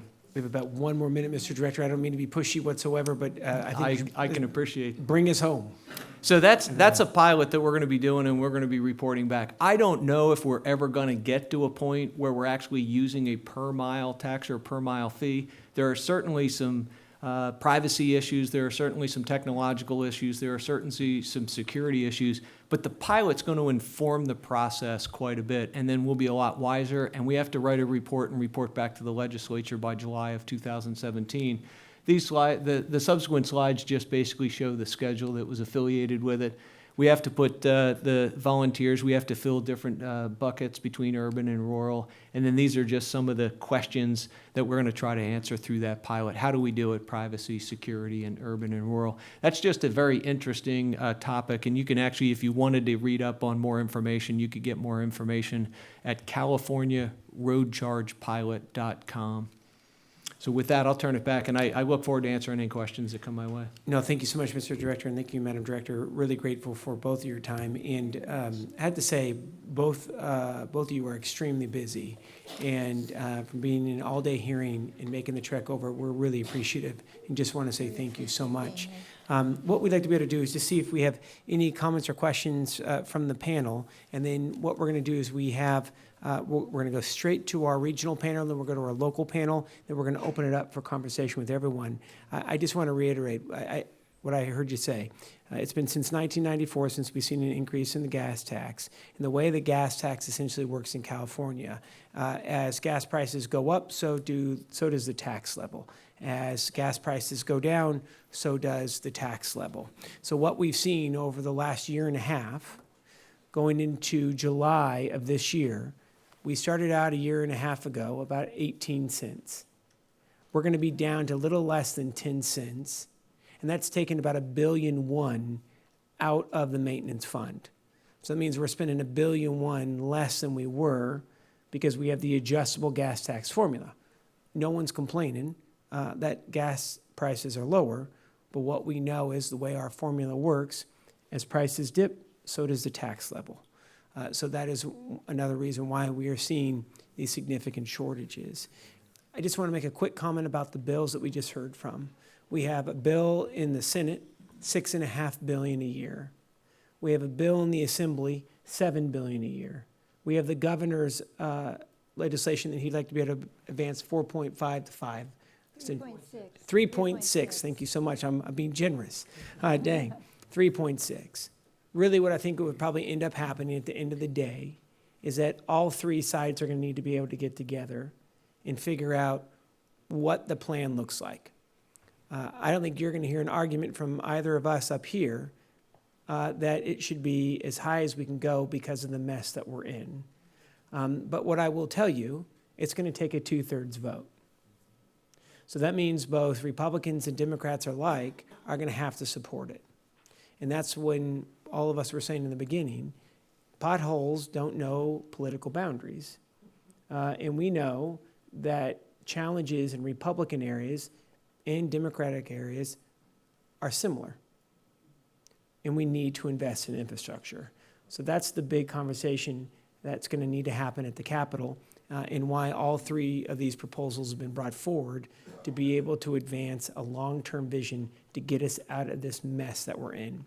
I'm going to see if the Assembly member and supervisor have any comments.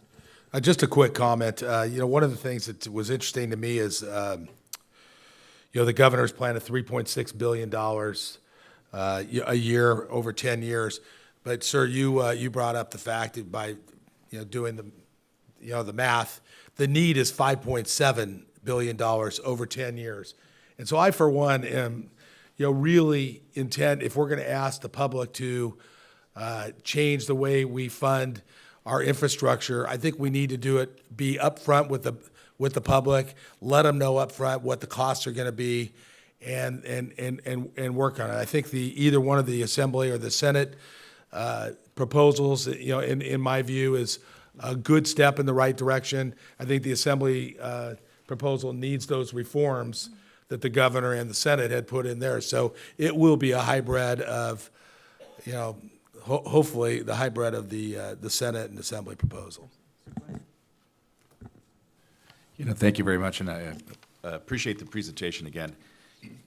Two things, I guess, and just to follow up on that, I think that that optimum number, whatever that number may end up being, I certainly hope that we don't make the mistake of going out to the public and asking them to approve a certain number that then is not going to deliver or be too short, and we're still going to be chasing our tail and not ever being able to catch up. I think that would be one of the worst things, because the public obviously going to think that they took care of the problem, they solved it, and walked away. Have we ever done any investigation on cost drivers too? Because we've had a couple of projects locally that, and I understand that the CEQA reform we're talking about is perhaps CEQA reform within the public right-of-way of the roadway, and then the mitigation banks and how you could do that in advance, because the soft costs are becoming a greater and greater percentage of the overall project costs. And we have an airport expansion that we had a creek in the way, the only place that we could put it, and I mean, we have millions and millions and millions and millions and millions of dollars of mitigation to expand what is a relatively small construction project. Have we done anything like that, and is that where the CEQA reform is coming from? Well, that certainly is going to be part of it. The best comment I can give in just a 30-second response is certainly there's the construction cost index. When the economy went down, the cost of construction went down. When the economy went back up, the cost of construction went back up. And there's not a whole lot we can do to control that. But the one thing that is an influencer is time is money. Time is money when you're doing environmental, time is money when you're doing design, time is money when you're doing construction. The longer it takes, the more expensive it's going to take. If it takes you 10 years to do environmental, it costs you more to do environmental, and you deferred that cost, and as time went on, that construction project got more expensive. So I think that's the biggest thing that we can all work on, is time is money when it comes to delivering the projects. If the environmental document takes 3 years and you get out to construction, you've now not only saved 7 years of pre-construction work, but you've advanced that project 7 years, and it's going to cost less. Thank you so much. Madam Director, you have any other items? No. Okay. And I think the other item is just on that issue. Here in Sonoma County, if you need to clean out a ditch in some areas that are being paved, it takes a year for the environmental to be able to go through and get approval, and then you can pave the next. So because of the leadership of the county, in the Senate version, you would no longer have to be able to go for an environmental document if you're cleaning out a ditch that is alongside a county road or a city street. So that has been embedded. I want to say thank you to Ms. Clausen for including that language as well. She's really excited about it. And I think the other item I just want to be able to mention is this state does not have a good track record of keeping transportation dollars with transportation. Yes. And so what you will also see moving is what we call the lockbox bill. That lockbox bill would be a constitutional amendment that would prohibit the legislature and or the governor from borrowing revenues from fees and taxes imposed on vehicles that is not intended for non-transportation use. So not only are we asking folks to be able to step up and assess themselves more, we need to make sure that we guarantee to residents in California that those dollars will be going to road maintenance, infrastructure expansion, or public transit. And what's been happening is those infrastructure and public transit dollars over the decades have been siphoned off. And that is another reason why we are in this mess that we're in. So that's a whole nother piece. And I want to say thank you to Senator Huff, former Republican leader who is advancing this bill that will be parallel with whatever project or whatever proposal is eventually molded together. So without further ado, let's give a round of applause to our two directors and say thank you so much. We'll be opening up questions or comments here in just a bit. We're going to have it in just a bit. We're going to get through our panels, and we're going to open it up, I promise, for questions or comments. I'm going to turn it over as folks are transitioning for introduction from Assemblymember Dodd for our next panel. Okay, great. As the panel comes up, let me thank the directors once again. I think it's unprecedented for the director of Caltrans and the director of CTC to be at a local forum like this. And I just really appreciate you recognizing the needs here in the North Bay and driving all that way to come and be with us, and you'll be here for a few questions. Thank you. So at this time, we've got our next panel, and as they're getting set up there, let me just do a quick introduction. Bijan Sartipi is Caltrans District Director for the Bay Area region, which is District 4. Bijan Sartipi has been with the California Department of Transportation for over 34 years, serving in a number of high-profile engineering and management positions. I've worked with Bijan many years. I've served with him for at least 10 of those years on the Metropolitan Transportation Commission. Our next speaker is James Cameron, Deputy Director of Projects and Programming, Director for Sonoma County Transportation Authority. The Director of Projects and Programming is responsible for coordination of all issues related to project development and delivery, funding programming functions, management of funding and the Measure M strategic plan, and the SCTA accounting and finance functions. Finally, we have Diane Steinhauser, Executive Director of the Transportation Authority in Marin. Diane manages Marin's half-cent transportation sales tax, coordinating with the other 18 transportation sales tax counties statewide on policy and legislation. Diane's been an integral part of the 4 North Bay counties and our ability to make headway through the 9 area MTC. And with that, I think, Bijan, what we'll do is we will start with you. We've got 5 minutes each speaker, and I appreciate you following through on that 5-minute limit so we can get to questions. Good evening, and thank you, Assemblymember, Senator, Supervisor, and distinguished guest. It's a pleasure to be here, and I will try to stay on task for the 5-minute. So I was asked to talk about our organization. We are one of the 12 districts that Caltrans has for the Bay Area. This is District 4. It encompasses 101 cities, 9 counties. We have just about 3,000 employees, about $500 million of budget that we work with. We manage about 6,500 of the 50,000 lane mile that was talked about here in Bay Area. Our capital program, at the present time, we are managing 154 construction contracts at a value of about $1.5 billion. We also operate and maintain the state-owned toll bridges. We are a full-service district that we plan, design, construct, and operate and maintain our facility. With respect to our infrastructure and the inventory that we have, you can see both the statewide, the district, and also locally here in Sonoma and Marin County. With respect to the number of lane miles that we have quite a number of bridges, 2,500 of them here in District 4. The landscape areas that we have, which is suffering from the drought, we have a large inventory of invisible infrastructure, which is our culverts. So they're very important, park and ride facilities, vista points. So there is quite a bit of infrastructure that we manage in our inventory. Also, for our traffic operations system, we do have quite a number of our ramp meters, our changeover message signs, our traffic monitoring system, our cameras, also our vehicle detection system that shows us our travel time that you see on the changeover message signs on the highways. So we do have this, also these infrastructure that helps us on a daily basis in order to operate, maintain, and also communicate with the traveling public as to the traffic condition, and also manage and respond to incidents as they occur. Overall, we are using quite a number of intelligent transportation system infrastructure statewide. There's about 50,000 elements that are managed, about 30% of those are in a state of repair that they need to be repaired and needs to be addressed. We talked about the vehicle mile traveled, and certainly Bay Area is seeing quite a bit of VMT, vehicle mile traveled, in our infrastructure, and also we are seeing an increased congestion. I'm sure that you are feeling that every day as you go about your daily commute. And it is projected that that congestion trend will be going up. So we will have more congestion on our roadways. We will have more vehicle mile traveled.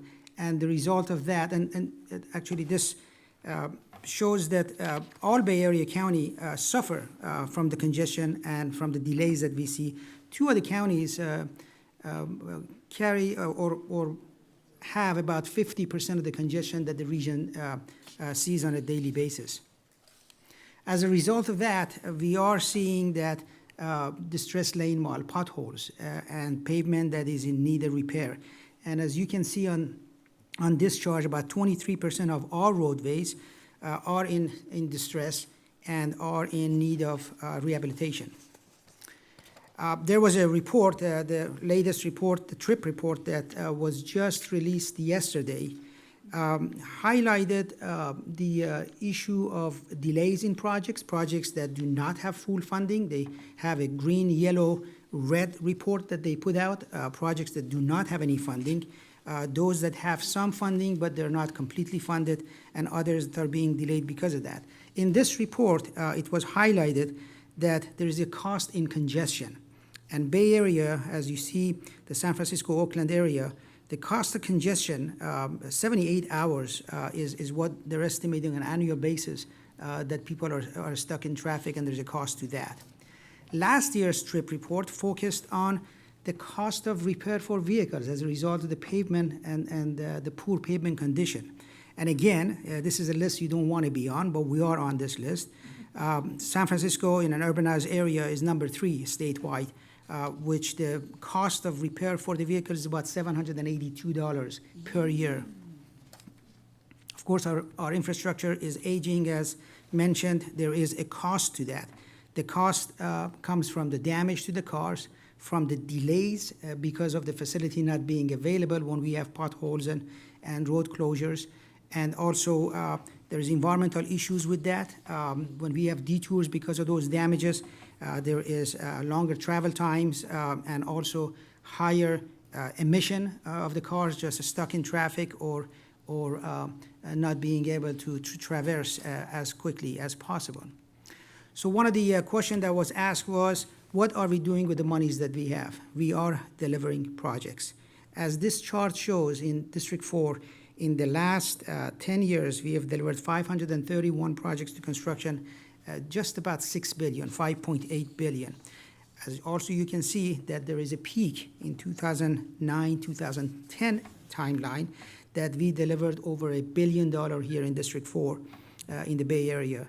But you can see that the numbers have gone down, and that is because of lack of funding and the shortfall.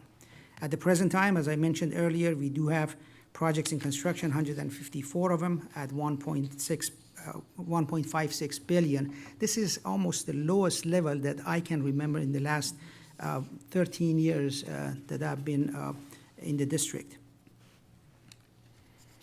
So we have 2 programs basically that funds our project. One that was mentioned earlier, one is our State Highway Operation Program. It's our SHOP program. This is one that paves the road, maintains the bridges, rehabilitates the roadways and our infrastructure. The bridges are very important. We have, they're getting old. We have quite a bit of inventory of the bridges. This is one of the areas that we do address, one of our higher priority areas that we do address. And so we have been working on, okay, I'll go faster. Better pick a good one. 289 bridges were retrofitted in the last 10 years in the district, and we also helped locals with the delivery of their projects through our local assistant. A couple of projects in these counties, the bridge replacement projects in these counties are the 2 that you can see.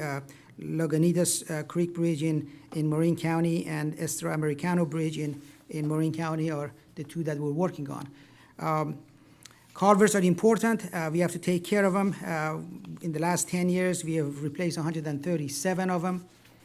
When we don't, this is what happens. These are some recent culvert failures that we've had that closes the road. Napa County in March of this year, and in Sonoma in April.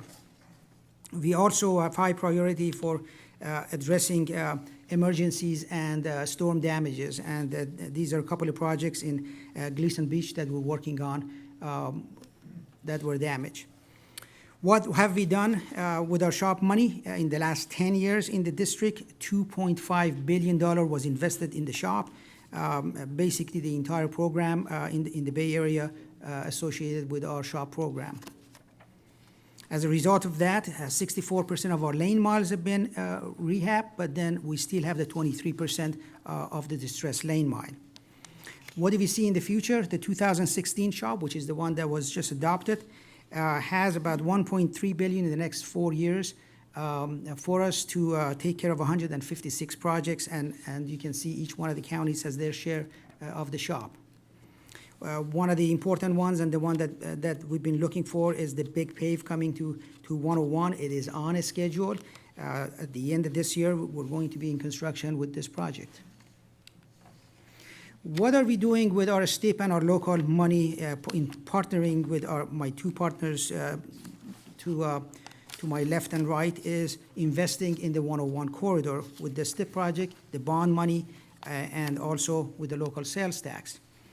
In the last 10 years, there has been close to $2 billion invested in this corridor between SHOP and STIP, but we are still short for our phase two. $276 million is needed in order to complete the Marin Sonoma Narrows and add the lane in the portion that is missing right now. And as Susan mentioned, and Malcolm also talked about this, when we look at the STIP capacity, there was a desire to use local money in this corridor, but as you can see, 11 projects, which actually adds to about $536 million, is delayed as part of the STIP reprogramming, and 7 projects is actually deleted as part of the same funding shortfall. This basically talks about the $754 million of the reprogramming that occurred. 11 of our projects, which had $71 million of the STIP funding, was delayed.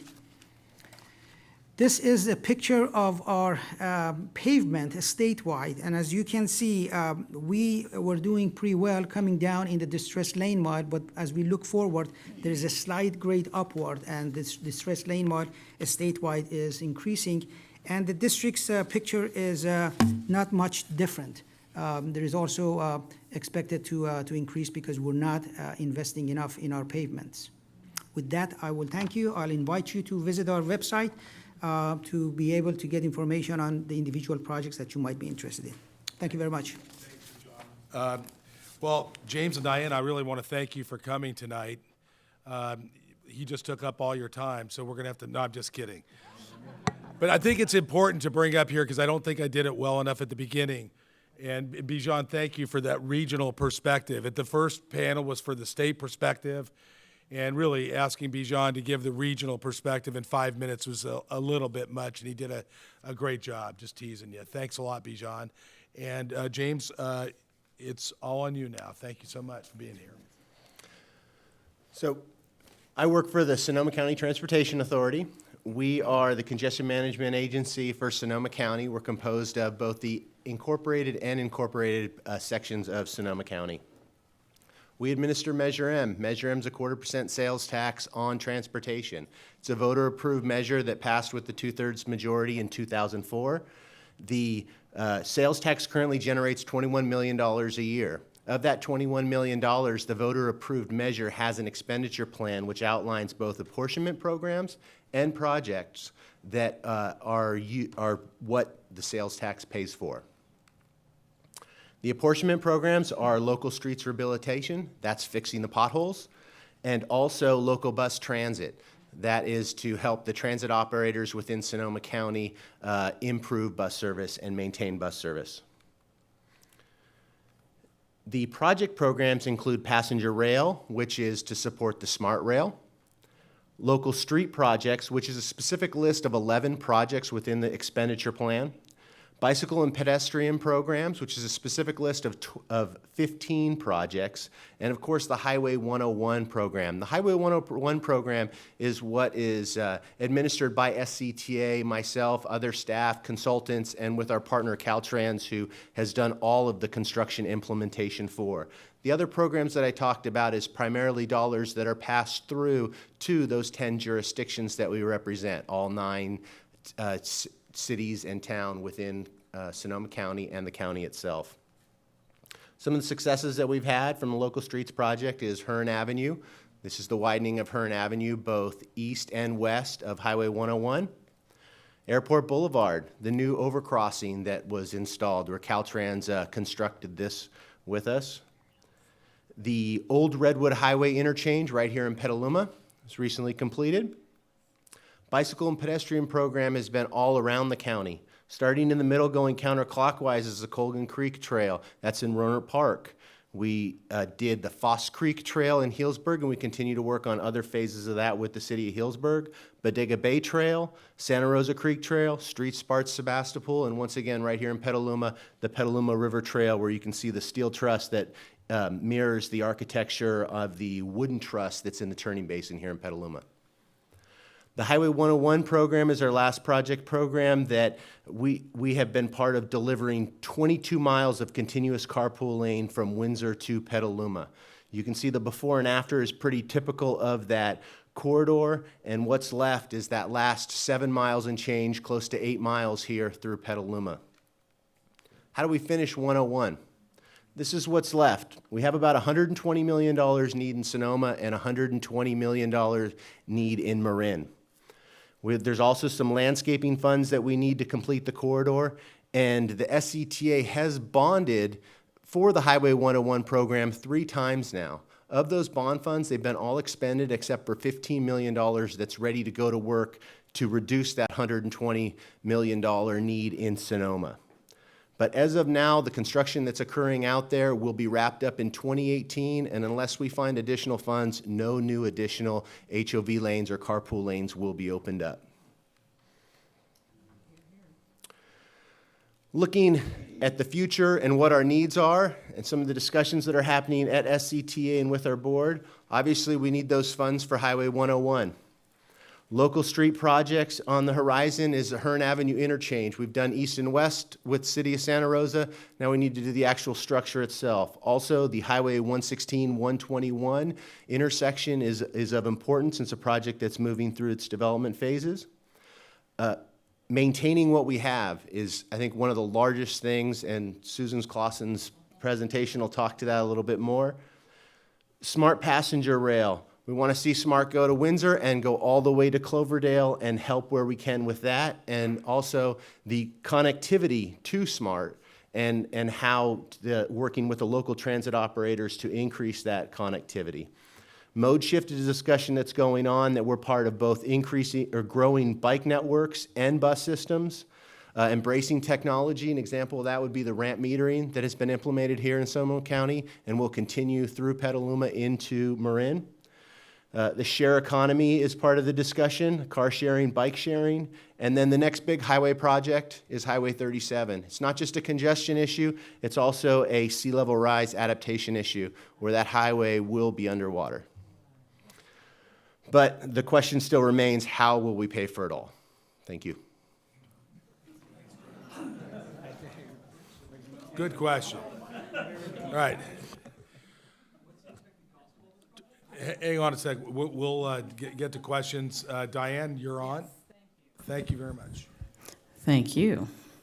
I'm Diane Steinhauser, the Director of the Transportation Authority of Marin. I'm going to do something a little different than the previous speakers. I want to leave you with some reality check, some knowledge of how funding is working and some of the challenges we face. So let me get into that a little bit. Well, that was successful. All right, let's try this one. There we go. So this is northbound Highway 101 between the 580 interchange at Sir Francis Drake. The traffic backs up regularly on a daily basis, 7.3 miles. Into Sausalito, occasionally the traffic backs up on the Golden Gate Bridge, and my partners on the Golden Gate Bridge, the managers there will call me and ask me to get Marin traffic off their bridge because it backs up into San Francisco. Now, one of the things I want to leave with you as a thought is that we don't have sustainable regular fund sources, and I'm going to show what we've been able to do when the state has come through with programs, but they're often competitive. Similarly, at the regional level, when I came to Marin in 2005, the Marin-Sonoma 101 corridor was the fourth most congested highway corridor in the region. It's the 12th most congested corridor now. Highway 37 is somewhere in the range of the 15th, 16th most congested corridor. So when you're competing for funds and you don't have a regular source, often you have 12 or 15 other corridors that may be ahead of you in line. The need for a sustainable regular fund source is very important. Bijan Sartipi of Caltrans touched a little bit on this. This is the trend of traffic congestion, very similar to the trend in Marin County on Highway 101. You'll notice there in 2009 when the economy dipped, we opened up the carpool lane in San Rafael. There had been a 5-mile gap between Lucky Drive and North San Pedro Road, and for a beautiful 6-month period, Highway 101 flowed free 24 hours a day, 7 days a week. But the economy took off, VMT increased, and now here we are with regular daily congestion backed up 7.3 miles northbound on 101, not to mention what many of you go through trying to commute to Sonoma.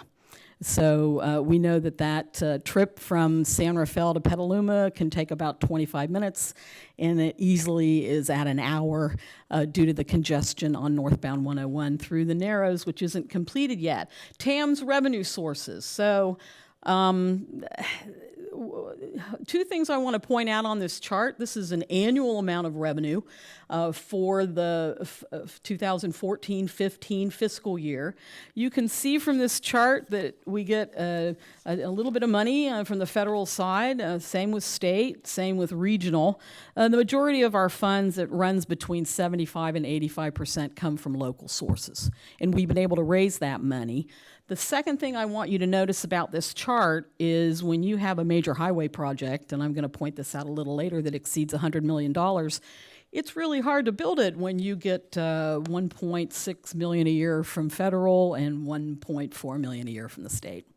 How do you build a $100 million project? Which is why the state coming through with some of these unique grant programs, and I'm going to talk about them, has really provided the boost for us to be able to build our congestion relieving projects. We passed the $10 vehicle registration fee in Marin, approved by 63% of the voters. We dedicated the funds to maintaining local streets and roads, to senior mobility. Our population of seniors, about 33% over 60. They're very interested in and they vote often, and they have specific needs associated with transportation. And then a unique category we called reduced congestion and pollution. That's support to employers, support for electric vehicles, and also school safety, crossing guards. We employ about 80 crossing guards in Marin, a program that my team manages in order for kids to walk and bike to school. About 20% of the morning traffic is attributed to school trips. That's why in the summer it's terrific in terms of trying to drive because those trips are gone. We've been able to actually move with our Safe Routes to School program about 25% of those trips from driving alone to walking, biking, and transit. So we're very proud of that program. Let me just say about this slide and the next slide, what you put into an expenditure plan is what the public is willing to vote for. And you poll, you go out, you figure out what is going to move the dial in terms of needing that 2/3 voter majority. And this is our half-cent sales tax. At the time we passed this in 2004, sustaining transit was a huge issue, so the public was willing to vote for a half-cent sales tax, with 55% of the money going to transit. That money for Highway 101 was a tiny little amount. It was $25 million. We have 26.5% of the money in local roads, and then 11% on our Safe Routes to School program. This is what the public was willing to vote for. And this was our fourth try. We had included more money for Highway 101, failed. We had included money for SMART, failed. So this is what got the vote passed. And this is what every county does in terms of trying to pass a local measure. What will get the votes? To wrap here, the senator's going to fire me from this job.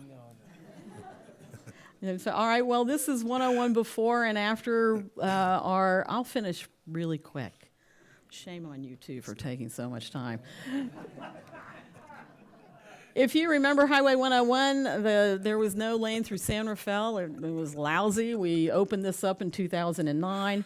I'm going to just focus a little time on this slide, and this is important. So this was the 101 project that we built through San Rafael, 5 miles of new lane.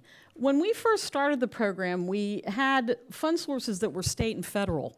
We had a program called the Transportation Congestion Relief Fund. I'm sorry to overwhelm you with acronyms, TCRP. It was a state grant program. It was general fund money that was moved into transportation. We were able to take advantage of it and build the project.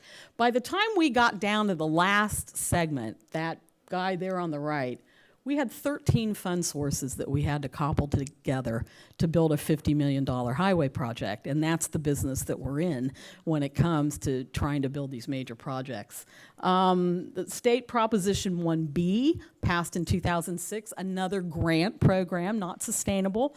We did a great job capturing money. We widened the connector, remember this, from 580 to 101 when you came across the Richmond Bridge.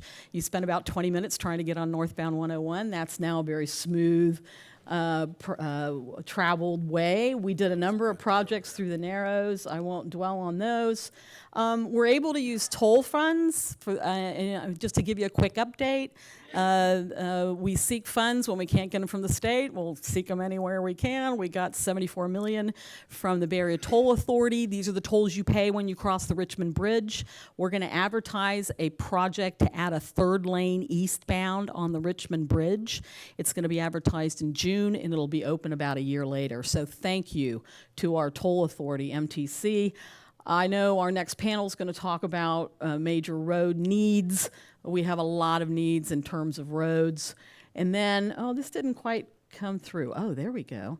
I just want to point out to you what the Department of Finance says we all spend annually on stuff. We spend $1,000 a year on cable, cell phone, $800, coffee habit, $700, the internet, $540, and $360 on gas taxes. This is my audacity of frugality ending slide. We may have to just buckle down and find some way to fund these needs. I agree with James. We have $125 million left in the Narrows, and we have no likely source of funds to be able to build that. So, the end. Thank you. I want to thank Diane Steinhauser, Bijan Sartipi, and James Cameron. Thank you. And we're going to shift it over and turn it over to David Rabbit. Great, Supervisor. Thank you very much. And now, again, we saw the state, we saw the regional, and now we're down to the local level, the local agency perspective. And we're going to have a bit of speed dating on our local agency perspective presentations. And we have 4 people with us today, very appreciative. Raul Rojas, the Director of Marin County Public Works. Raul joined Marin County in March 2014 after 20 years as the Public Works Director for the City of Bakersfield. Welcome to the North Bay, Raul. Jake McKenzie, Vice Mayor, City of Roanoke Park, and Vice Chair of the Metropolitan Transportation Commission. I think he's been on the Transportation Commission now for about 6.5 years, appointed to a 4-year term first in 2011 and again in 2015. I served with Jake as well on the Sonoma County Transportation Authority, the Regional Climate Protection Authority, Sonoma Marin Area Rail Transit District, SMART, and ABAG as well. Susan Clausen, our Director of 31-year employee for Sonoma County, and she's our Director of Transportation and Public Works since March 2013. Susan is a wonderful colleague. County Engineer of the Year a year back, I think. California County Engineers Association President as well, statewide leadership. Thank you very much, Susan, for being here. Dan St. John, Public Works Director for the City of Petaluma. Dan came to Petaluma from the state of Nevada, Washoe County, after 20 years as the Public Works Director there. Dan looks over 6 divisions here in Petaluma: development engineering, capital projects, operations of water, wastewater, utilities, streets, environmental, including the Ellis Creek Water Recycling Facility, Petaluma Transit, parks and facilities. And thank you for being here, Dan, as well. If we can, we can start with Mr. Rojas, please. And we'll open up for questions and comments right after this panel. Thank you. Absolutely. Thank you, Supervisor Rabbit. Again, my name is Raul Rojas, and I'm the Director of Public Works for the County of Marin. And I do want to thank everybody for showing up, because this is great. I love to see the crowd here and have an interest in this very important topic. And without reiterating everything that was said prior to us, that's all, everything is absolutely true, and I believe in it. And it's an issue. This is a huge issue for us. I've been doing this for over 30 years in the public works industry, and I've been a director for almost 26 of those years. So a long, long time, and seen a lot. One of the issues I want to talk about a little bit, first of all, in the County of Marin, we're not quite as large as Sonoma County in our lane miles. We're around close to 500 lane miles. We have a PCI index, is how we calculate how well our roads are. Is around 60 is what for our overall county. The county, about 5 years ago, decided that it was going to take upon itself to try to improve the index, because it was really very low. And they put in, over a 5-year period, about $50 million into the program. And it was a great one-time infusion of money that we were able to hit all the low-hanging fruit in the county. In other words, do all the roads that were easy. And that's the best way to stretch your dollars and the best way to make an impact in a short amount of time. And that's kind of what the theory was. The point I'm going to get to is it's not sustainable. We can't sustain it because we don't have a sustainable revenue that we can do that with. And so what happened lately is that we've reached this point where we've got an index of 60, which is pretty good, not bad. It's not great, but not bad. But it's going to start to dip on us. We're going to start to go backwards again. So that $50 million infusion of dollars becomes almost like you didn't do anything at all.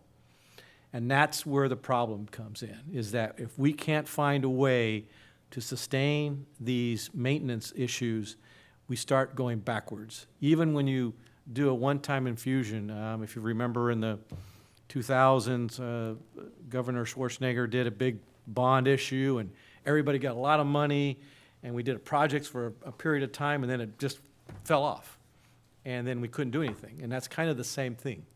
And so we need to have a steady, uniform formula that gives us money every year so that we can continue to build on our maintenance program.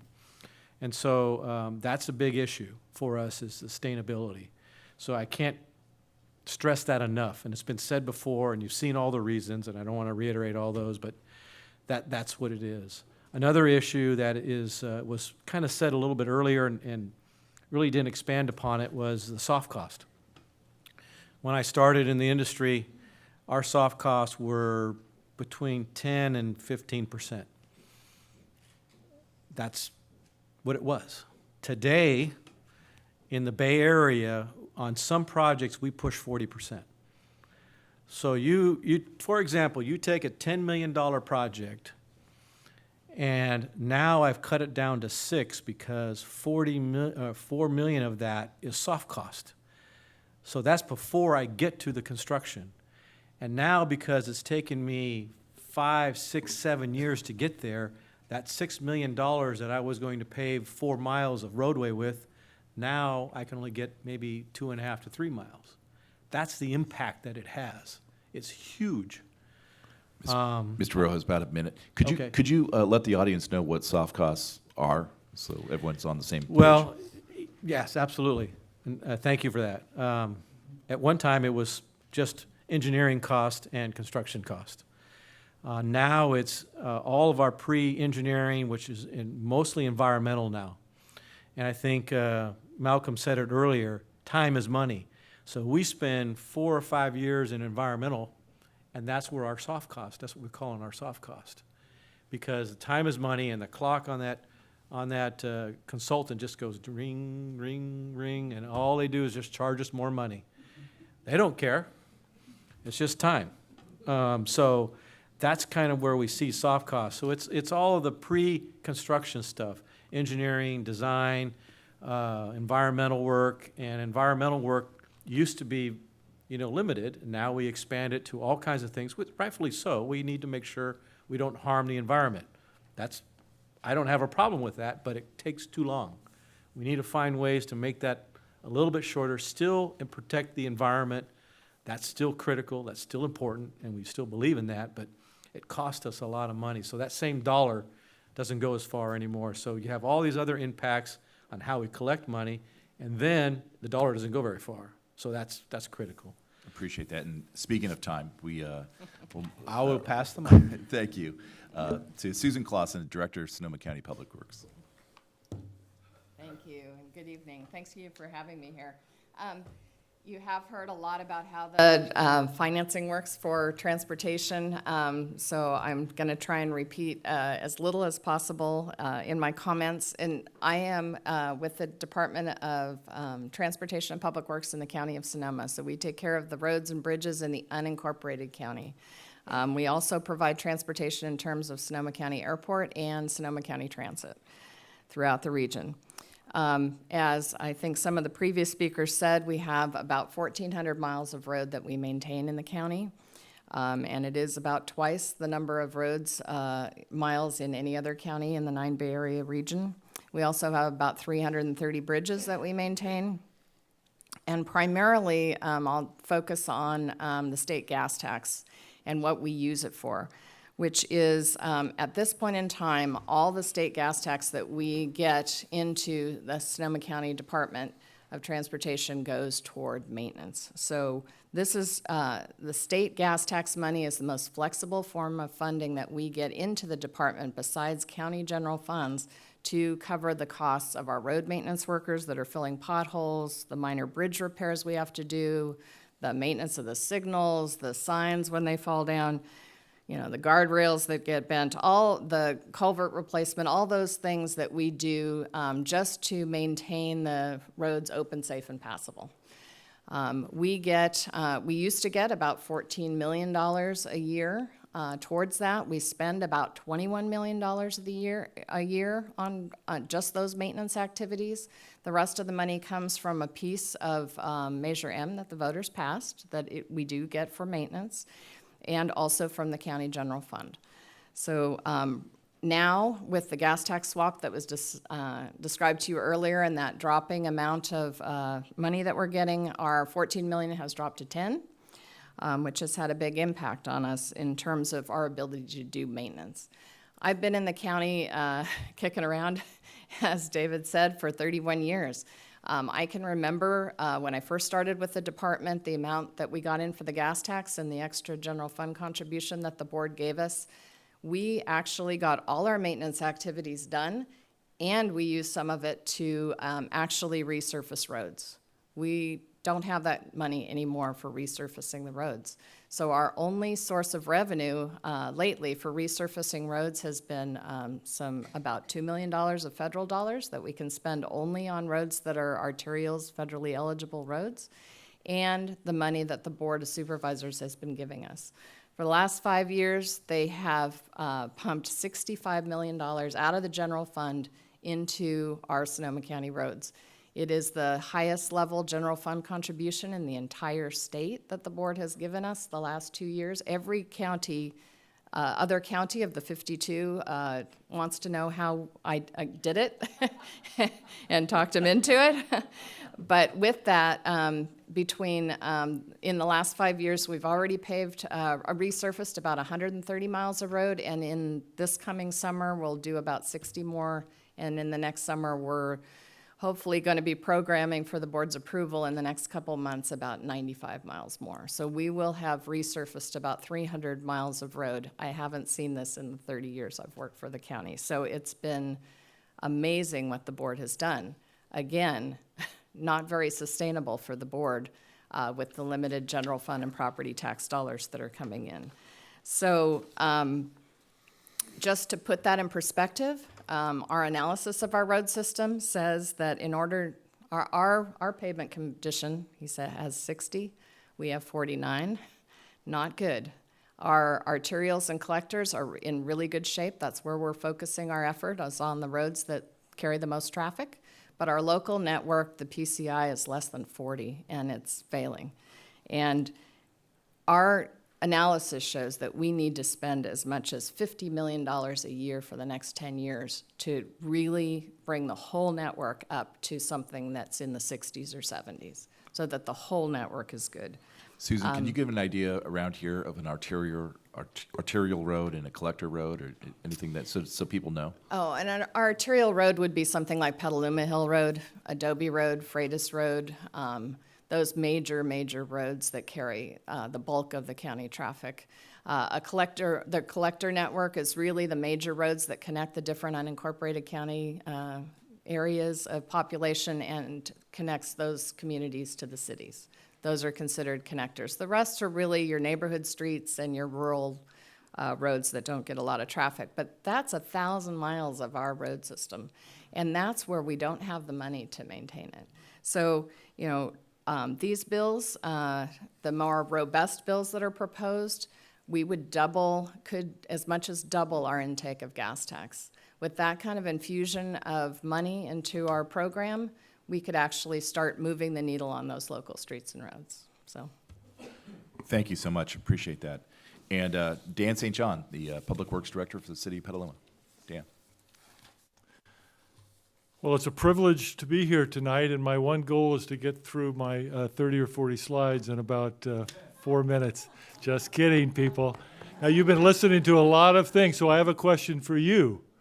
How do you know you have a road pavement problem? They name a Rocky Road ice cream after you. Anyways, I told Susan if I didn't get a laugh, I'd get up and walk out. Real quick, this is our funding situation here in the city of Petaluma.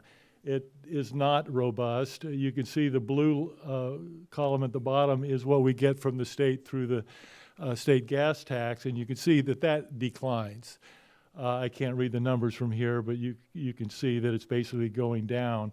That shows that most of our funding is actually coming from, you know, general fund purposes. It actually comes through our garbage franchise fee, and we do have the green on the top, which is the Measure M, which you've heard about.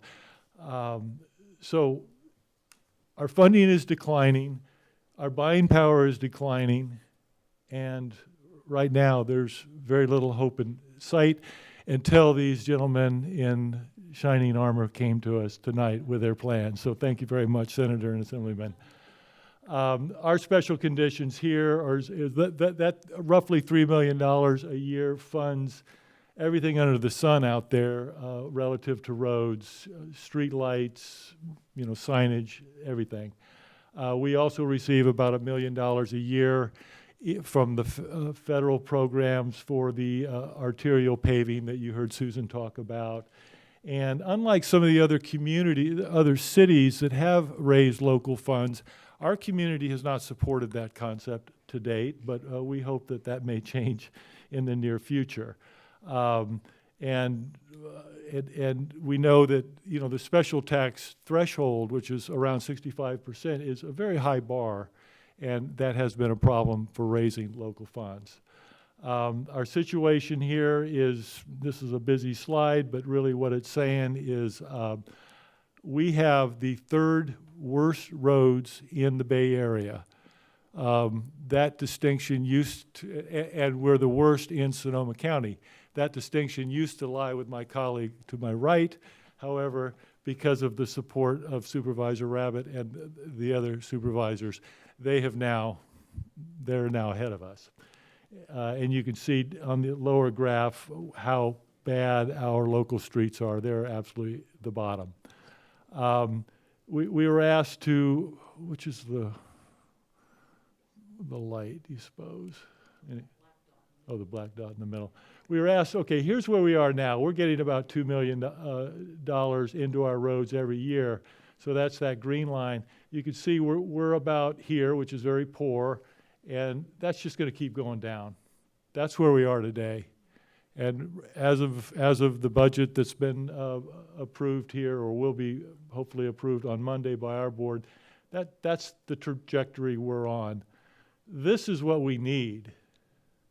82 is the optimum pavement condition index. That's what we would hope to achieve. That's going to cost us about $22 million a year for 5 years.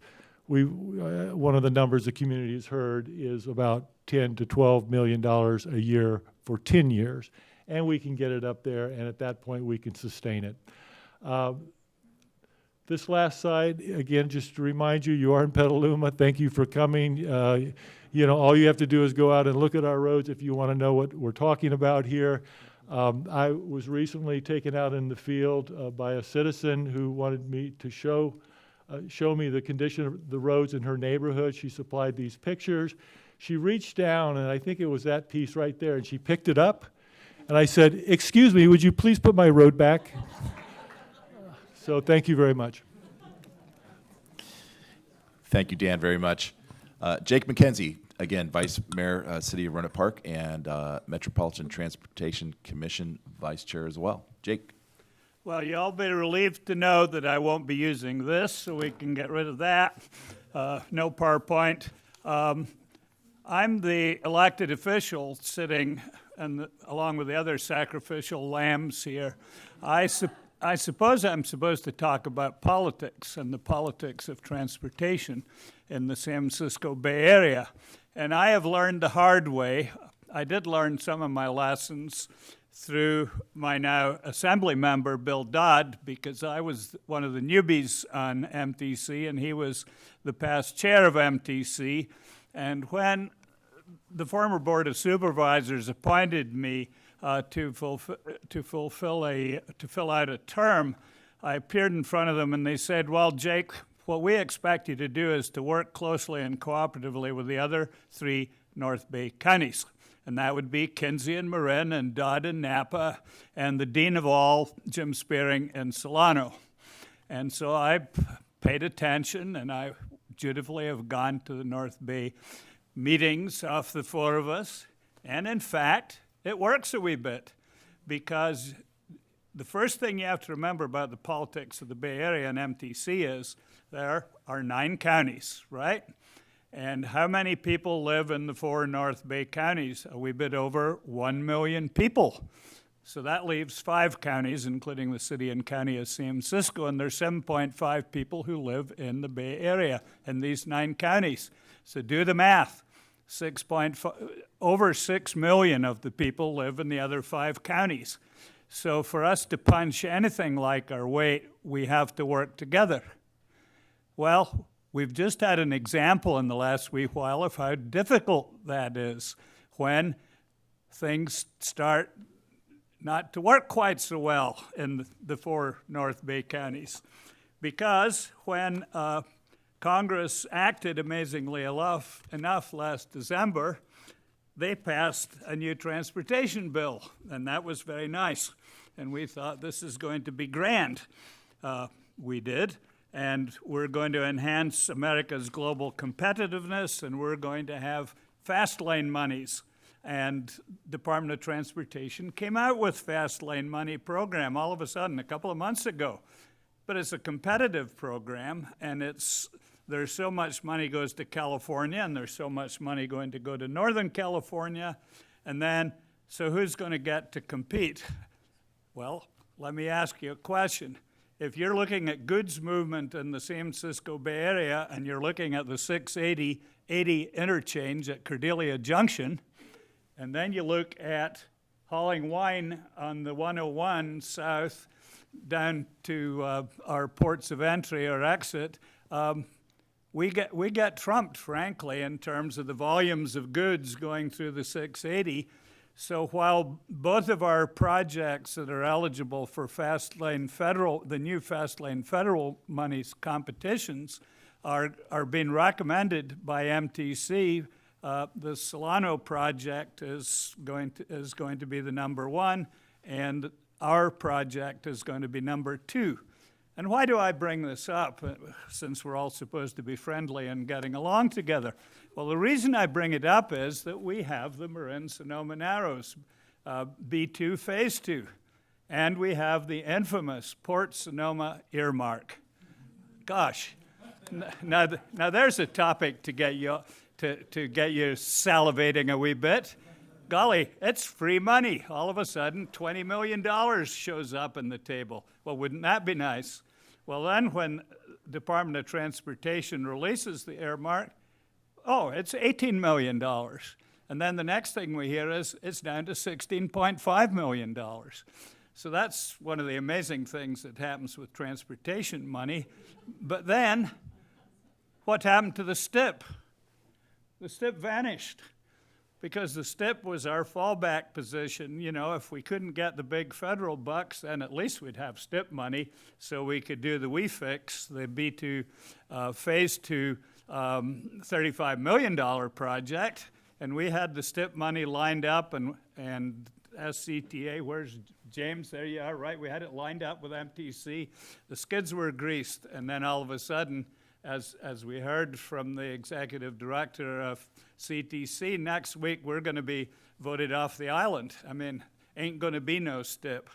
And so therefore, there's a great interest in the earmark money, hence the wee bit of a battle that's going on. And of course, I now have dubbed myself peacemaker, which I will probably regret to my dying day. But on the other hand, I think that there are solutions to be had. Just remember a wee bit of history. A lot of it was made in this room here. Peter Calthorpe in 1997 did a study for SCTA which laid out the combination of go through the Narrows, widen the Narrows at the same time as you provide passenger rail service. SMART was born, and we are moving towards that and the beginning of SMART service. So it is important that we acknowledge the role of SMART in terms of congestion on the 101, but it's also important that we acknowledge that there's unfinished business in the Marin-Sonoma Narrows. So I was going to talk about all sorts of other things, how the polling is looking not too shabby for a gas tax in the 9 Bay Area counties. Valerie Brown carried this legislation a lifetime ago. For the first time in history, the polling numbers are favorable, and MTC is going to be considering that. And by the way, the UC Davis people at our last Highway 37 meeting, they are telling us that while sea level rise is happening, high tides are happening, erosion is happening already. Water is getting trapped next to the Highway 37 at a pace that's surprising even then. So Highway 37 is our priority after finishing off the 101 Marin-Sonoma Narrows. But it's going to be an accelerating priority, and we're going to have to deal with it. Did I ramble enough? I think so. Okay, thanks. Good to be here, by the way. Jake. Enjoyed the chance to chat with you all. Thank you very much, and thank you to our local panel. I really do appreciate it.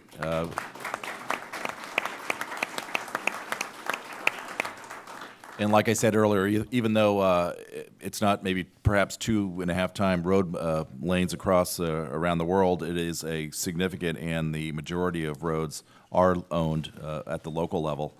And certainly the one takeaway that I would recommend from that local panel, of course, is that the County of Sonoma spends more general fund dollars on road maintenance than any other county in California, including Los Angeles, San Diego, Alameda, Contra Costa, Santa Clara, which just that fact alone tells you that there's a problem with how roads are funded in the state of California, that the fact that we have to do that in those larger counties, a county with 10 million people of Los Angeles not spending as much out of their general fund for roads is, I think, really telling.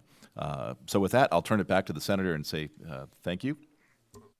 Thank you so much, Supervisor, and I do want to say thank you to all of our panelists. We are now moving into our public section of the evening, and again, we just want to say thank you for hanging with us tonight. I want to say thank you to the incredible presentations from our panelists. I know we have gotten into some detail, so really appreciate all of you and your patience. Why don't we have our first speaker please come up to the mic.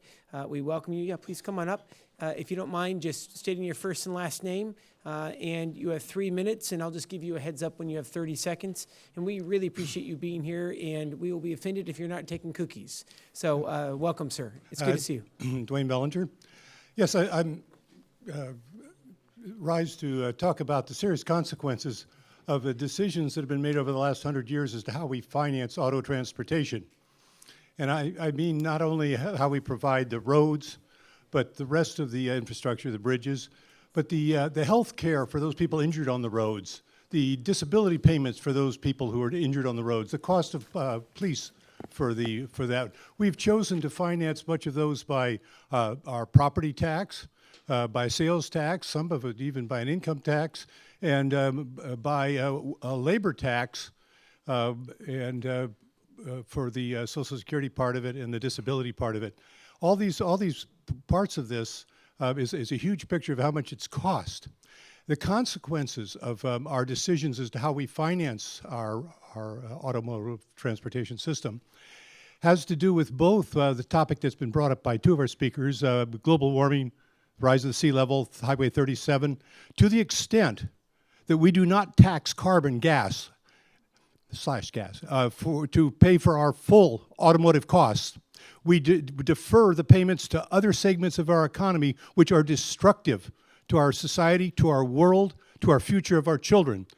All the cost of automobile transportation should be borne by the people who are driving the cars, and it should be done with a gas tax, 100% at all times. And I would include both disability and medical cost, as well as building the roads and keeping them up. In addition, our failure to tax the gasoline for the full cost basically enriched not only the oil companies, but enriched the Middle East, certain individuals contributing to those people on the opposite side of Georgia's war on the Middle East. And to the extent that we do not tax gasoline, we are basically providing the funding of the opposition.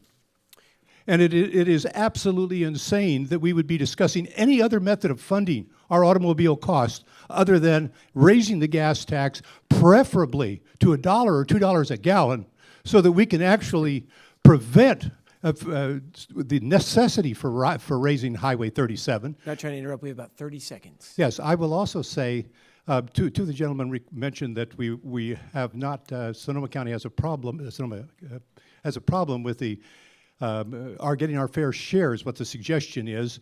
Why is it that we would even consider going into a 9-county consortium when Sonoma County systematically gets cheated of their fair share under the current distribution system at the state level? And I'd like you gentlemen in front of us here to tell us what they have done to see that Sonoma County got its fair share of the tax that we have been collecting. Thank you. No, thank you so much.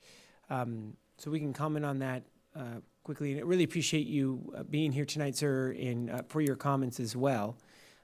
Right now, the way we look at the vast majority of gas tax allocation is based on the number of vehicle licenses you have within your county, which means Orange County, they have 350 miles of road, somewhere right in there, and they get 130 million? Yes. I believe Orange County is somewhere in the neighborhood of about 16 times as much per lane mile as Sonoma County. Just the disproportionate amount. Of course, they'll tell you that's because of traffic, and I think truth be told, I mean, there's something in between where degradation of the roads, just weather and age will take care of that as well. And that's a real challenge that we need to tackle when it comes to this issue. I will be open with you as well. You have about 60% of the California legislature that lives Fresno South. And that is going to be a constant issue that we're going to have to battle. But what I will tell you is that the numbers start evening up when you bring in Democrats plus Republicans. And if there is an issue that we can work together on, it's that of infrastructure and public transit funding, and we should be. So I do believe that we could do a much better job at advocating for additional allocation for Northern California if all of us are working together. Assemblymember Dodd, anything? I'm going to have to go to the next speaker, sir, and I apologize. Can we just have a county-wide tax that we get a proportion exactly what's paid into this county comes Okay. back to this county? All right. No, thank you so much, sir. Ma'am, we welcome you. And if you have any questions, also any of our speakers for any of the presenters, we welcome those as well. Hello, Linda. Welcome. Linda Williams, Mom Taxi. Hey, there I we know go. where all the potholes are. Hey, there we go. We're about due for another major. I'm gonna have you get closer to the mic. We're about due for Thank you. another major earthquake. So and you said we had 330 bridges. So those should be the only priority, and the cosmetic stuff isn't going to cost people's lives or keep them from getting home. And then incentivize telecommuting for companies to, have mandatory 1 day a week telecommuting for their employees. That would keep 20% of the cars off the road, every day. We'd have less traffic. And then the other thing is the 4-day, 10-hour work. I mean, all these ideas we've already tried before, but now we're getting to the point where we have to do that, keep people at home. No, thank you so much. I was just taking notes. You have the bridges and the 4-day, 10-hour work week as well. And telecommuting. No, thank you so much. And thank you for taking the time, and thank you so much for being with us tonight. Hey, good evening. It's nice to see you, and thank you for being with us. Thank you. Janice Gator-Thompson, Petaluma, and I want to thank Jake for being clear and concise. Thank you. I want I want to talk about Highway 37. I was at the meeting last week, and I'm really concerned about the fact that you might privatize Highway 37. With privatization, you don't really have any say over the tolls. You're having a private company determine those tolls. It's a big truck route coming into this area, and I don't see why we can't, as somebody had suggested to me, just work with Caltrans in the state and start getting legislation. So if you just choose to do a toll road, make sure it is a state-run toll road so the fees don't go up to $10, going back and forth. And so I think you need to keep privatization out. At this point, that's my opinion. I'm not against the toll road, but I'm certainly not pro-privatization. And it seems like there has been very few meetings on this, and it seems as though the committee was moving pretty fast at the meeting I was at last week, and there's going to be a meeting in July to decide on if we're going to, go to the state and do talk to legislators to see if we can make some changes. But I'd certainly like to see that stay with the state because of the toll roads. And, you guys got to figure out how you're going to get money to this area. For gas tax is a problem, but we'd certainly like the Narrows finished. Thank you. No, thank you so much. I know that the supervisor is going to talk about 37. We'll also turn it over to the Assemblyman. The Narrows is among the top priority, whether it is Assemblymember Levine, Assemblymember Dodd, Assemblymember Wood, myself, Senator Wolk. Know that it is a top priority. Supervisor, do you want to talk about Highway 37? Yeah, well, I'm the vice chair of that four-county consortium. So it's Marin, Sonoma, Solano, and Napa. And we've gotten together to figure out what to do with the future of Highway 37. And Bijan, as far as I know, Highway 37 is not necessarily on the short term, or perhaps even the mid-term, maybe even the long-term horizon of Caltrans to deal with it. Every afternoon, it goes from 4 lanes to 2 right at the racetrack area, and it backs up, sometimes back into Marin County. Same thing in the morning coming the other way. It is also built down in the water, and with king tides and bay level rise, it will soon be under the water. So there is a lot of activity on what to do. I can tell you that those 4 counties that all share a little bit of Highway 37, it is their second priority. Here in Sonoma County, our first priority is to complete 101, not 37. Napa County, it's really dealing with 12 through the heart of the county, not necessarily 37. Solano is 80, not 37. And Marin County, 580, 101, not 37. So that presents a problem, and you heard the lack of funding available for projects such as this. And that particular road, I think, is 22 miles from one end to the other, and it's 2 lanes about 10 miles long on the one side. We are moving fast. You're absolutely right, but we're moving fast to identify all alternatives, including public-private partnership that are out there. And Caltrans is actually engaged in that discussion as well, and I think that they have some public-private partnerships that have taken place down in the South land. So that's one alternative, because if you don't have any money, you need to look for an alternative of how this thing's going to work. As for ultimately, obviously, a say over the tolls, that doesn't mean that you give carte blanche to whomever is going to. There is a long and legal process that is going to take place in a negotiation. There certainly will be local control over the ultimate tolls that will take place. The truth of the matter is, if you look at it now, if that road is going to be addressed, it probably will be a toll, whether it's public or private, because the only other money that's available outside of, certainly not through the STIP, would be the Bay Area Toll Authority funds, and to put a toll on that with a gantry crane and use your fast track.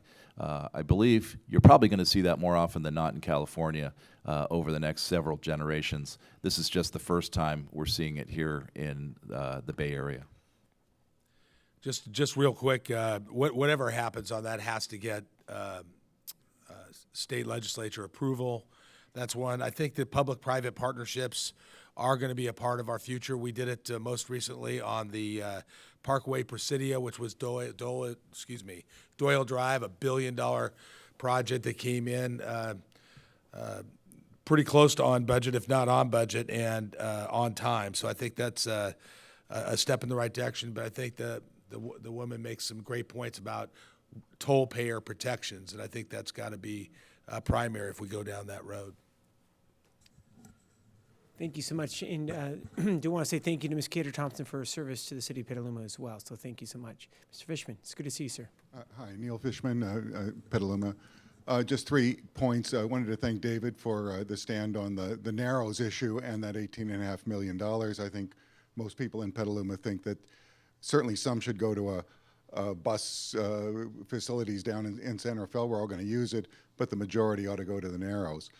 With 37, I don't understand why a private toll road is needed, since you could do the same job with revenue bonds. You don't have money now, it's going to be a toll road, that's your revenue source. And with a private company, you have a lot of profit built in over the years. So why is it that Caltrans couldn't build that cheaper as a toll road, even with perhaps governmental costs being more, and still do it cheaper than a private company could do it in the long term?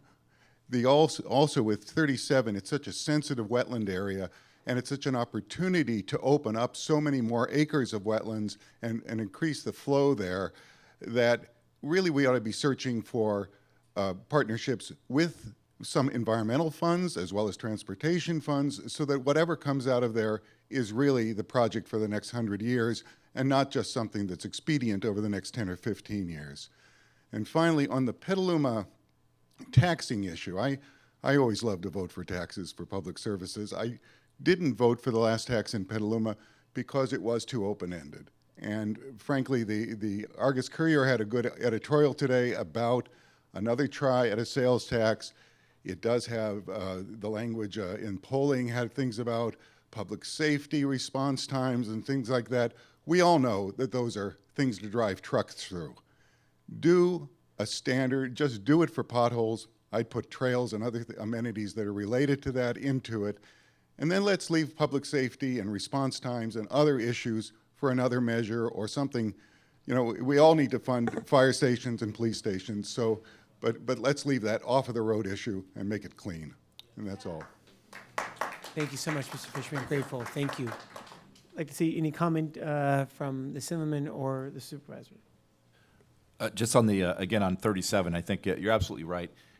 There will be a very long and lengthy process, and as the Assembly member said, it has to go to Sacramento and receive a blessing as well, even if it becomes a toll road, as I understand it, under the purview of Caltrans itself. It'll still have to go through that process.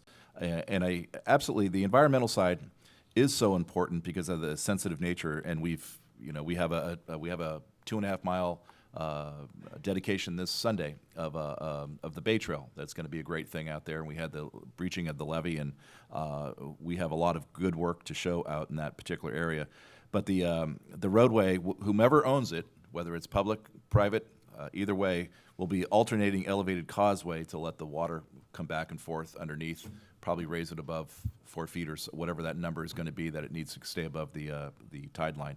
And you're absolutely right. There are other funding sources, including perhaps the AA for the bay and the conservation funds that are out there. But again, at 21 miles, like you saw with that other slide, you're going to have to cobble together all sorts of different sources to get there. No, thank you so much. Please, welcome. And again, we welcome any comments or questions you have of our presenters as well. So thank you so much. Okay. I'd like to thank you all for putting this on. My name is Scott Braun. I lived in Petaluma for about 20 years. Met Mr. Rabbit working on the Central Petaluma Specific Plan. So a couple things. One, I have a degree from the Stanford Urban Studies program in architecture and urban design, and I'm really proud of the work we did here. Roads, planning, transportation are all a big ball together. It all works together. I would really like to see all of the talent in this room. I don't mean to hi-hat anybody with the credentials. I think it's a neat school. I finished up my degree at Sonoma State and managed to finagle it with my advisor to get a red S on my paper instead of a blue one. So I respect the JC, I respect the education up here, I respect the intelligence in this room, and what I would like to see, senators and assembly people, is come back in a month or 2 weeks, and let's have a design sort of charrette. Let's bring out the ideas in this room for solutions. I've heard, solutions come up. I think Mr. McKenzie brought up that. I would like to see incentives. Earth Summit Rio 92, Al Gore established the second E. We had the Magna Carta in 1200. We had the bottom line all of a sudden. It took us 800 years to get to the second E in sustainability of environment. Now we're at the third E with the Charter for Compassion. I'm part of the Sonoma organizing group around the Charter for Compassion. Excuse me, I'm losing my breath here. Peter Calthorpe was one of the people, he was one of my heroes as an undergraduate. You throw a bunch of people in the room, you throw a bunch of paper on the table with crayons. I'll bake the cookies. You got some good ones, though, thank you. But I really want this to have some meat. I mean, this was good background. I learned a lot. It's great. 3 minutes at a mic doesn't do much. We're not getting solutions out here. But what I would like to see is incentives. I would like to see incentives to get cars off the roads. If we're talking about global warming and raising 37, as many people as we can get out of cars on a daily basis, the traffic patterns anybody can say on a non-school day are radically different from a school day. Let's get kids on bikes. Let's make sure when we ride in roads that we have safe bike trails, please. About 30 seconds. I don't mean to interrupt. Yeah, thank you. Finally, I'd like to ask our gentleman back here from the CHP, since I live in Sonoma now, if I want to become a traffic sommelier with a whistle in my mouth around the plaza, am I going to get arrested if I'm standing on a barrel there and I have a friend passing out wine on the side and I'm directing traffic so we can keep people on Napa and Spain Street moving? Is that going to be a problem, or are you guys going to Officer smile? Pell loves to sip wine when he's directing traffic, so it's good stuff. I think it's all good. Hey, it's good times. That's about it. Kids in Europe take buses to school. I would like us to look at European models and start to bring some of that over here. None of this is deadly. None of this is awful. None of this is insolvable. But let's get creative. Let's have some fun. Thank you so much. No, I really appreciate your comments, and know that public transit, non-vehicle modes of transportation is extremely important, which is why there's been such a focus, obviously, on SMART, along with that bike trail. And I think the other area where we have not done a good job at, as both the directors have described today, is investing in that asphalt that is getting folks from point A to point B as well. But what we know, in this state, we are not going to be able to build enough lane miles to be able to ease that big crunch that we have. Lane miles fill as fast as they're... Exactly. You're absolutely right, which is why we need to be able to continue to invest in efficient forms of public transportation as well. So thank you so much. We welcome you, ma'am. Come on up. Great comments. Thank you, sir. Hello, my name's Joe Gustily. I'm from Cloverdale. And thank you for making the trek. Oh, you're welcome. I do it 4 days a week on 101. All right. And I have a question as to getting more of the truck traffic off. If we if our state does 40% of the nation's containers, what effort is being used to transition back to rail, put those containers on rail? What effort is really seriously going on to put those containers back on the rail system? That's one question. The second question is, I see the quality of work that Caltrans puts on the surface after they did the roadway in Rohnert Park to 3 lanes. Within a year, the surface was already getting holes in it. So my question was, who's looking at the quality of the surface that Caltrans is laying down, and are they liable to repair it if it's failing within a year or two of the time that they put it on? That's my second question. Thank you so much. Why don't we bring up Mr. Sartipi to be able to deal with the first in regards to quality, and we'll bring up the director of Caltrans to talk a little bit about alternative modes, particularly when it comes to freight. So, Mr. Sartipi, as the director is coming up, why don't you come on up to the table and just address, so if we see new lane miles either expanded or rehab, how does Caltrans focus on that new asphalt, and if there are compromise when it comes to the job? Well, basically, we have a quality control issue with respect to the question that was asked. There is no warranty that comes with the contract, but we look at the pavement that is put in place. We monitor that, and we have a specification that should not have the condition that was just mentioned. Now, there are certain pavements that if it's placed down at a low temperature, or with moisture, we may have to have some raveling of that pavement. I don't know the specifics of that. Again, the contractor is not liable past the acceptance of the contract, but we will take a look and see exactly what that condition is on 101 in Rohnert Park you mentioned. Thank you so much. So real quickly on the pavement condition, one of the things we are trying to do is warranty some of our pavement work such that we can extend that. And if it is a workmanship, they can have the contractor come back and fix that. But we're kind of easing into that to see how successful that would be. It's a very good question about the freight because I've always said that I could improve the safety, improve the operation, and improve the how long the pavement lasts just by getting half the trucks off.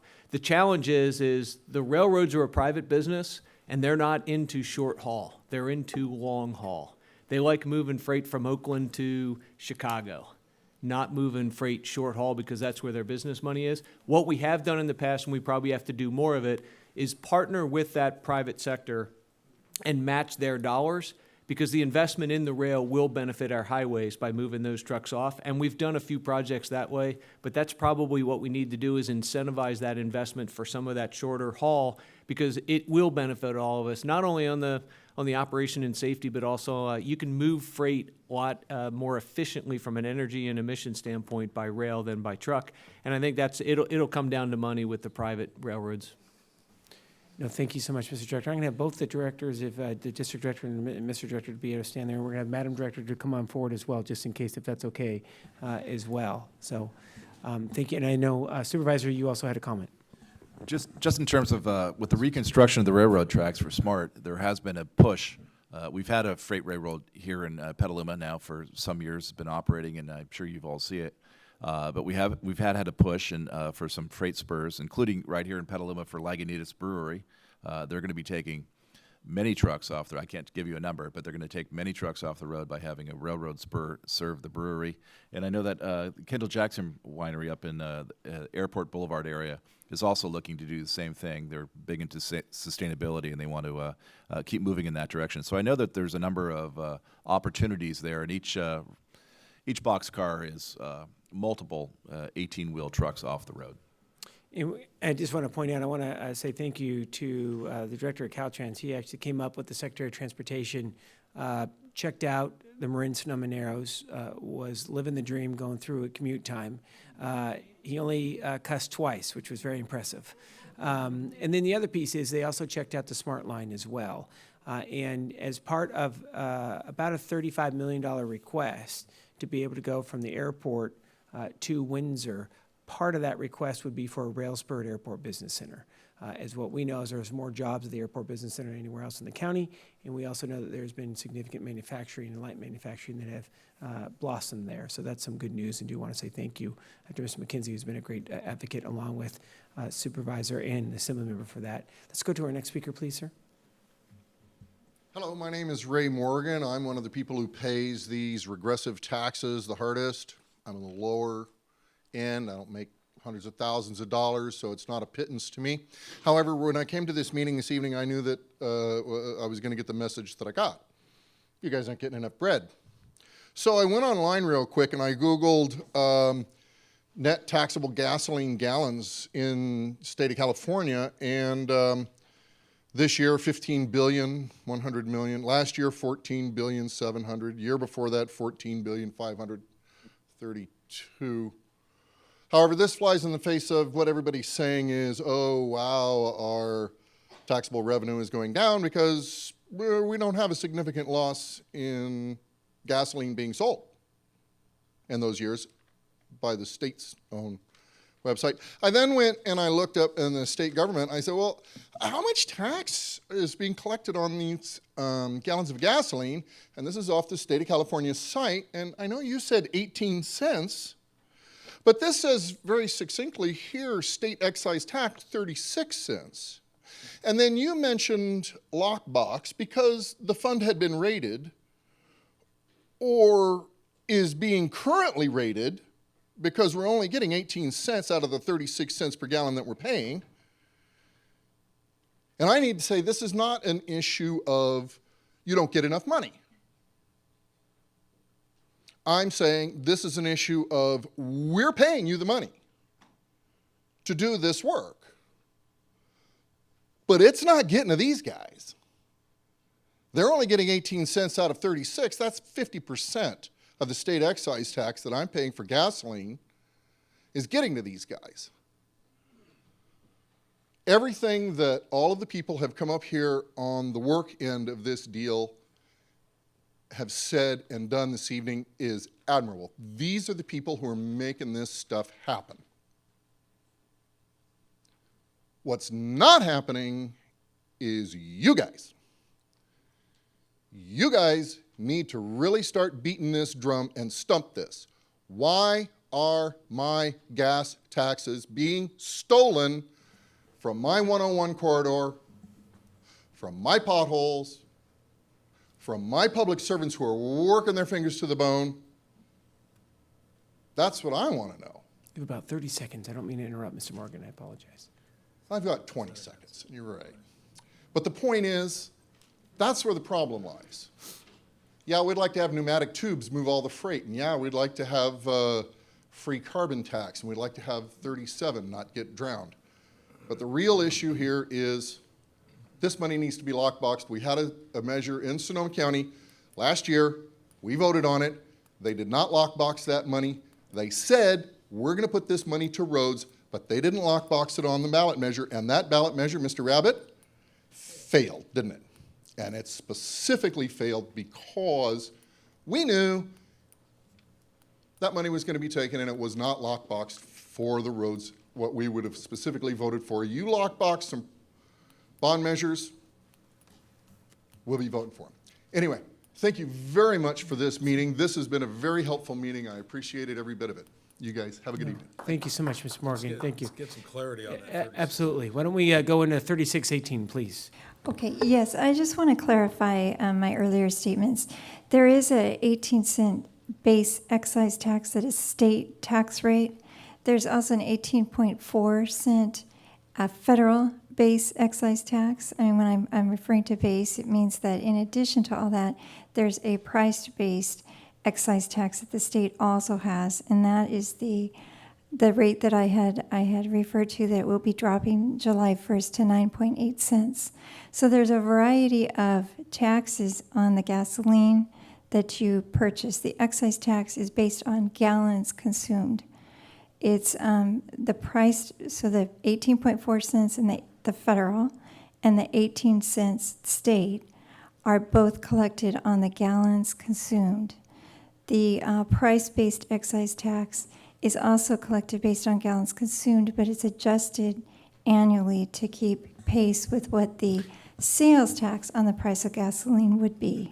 Madam So- Director, real quick, if you want to call it the federal sorry. and the state. Federal and yeah, state. Yeah, absolutely. Federal, So yes. if you can just, so on the federal side, so let's just use 18.4. 18.4. So you have, so when you go and you're gassing up, you're paying 18.4 in Fed, plus you were paying 18 in state. Yeah. Which is now going to be going down to approximately 9.7, 9.8 in July, approximately, on the state Right. side.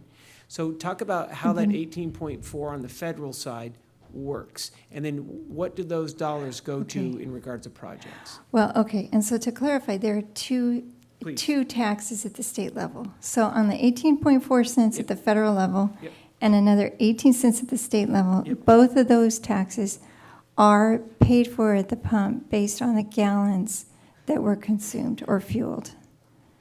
And then the other state tax is based on the price. It's adjusted annually to reflect what the amount of revenues would have been collected on the sales price of gasoline, and that's the rate that is adjusted annually.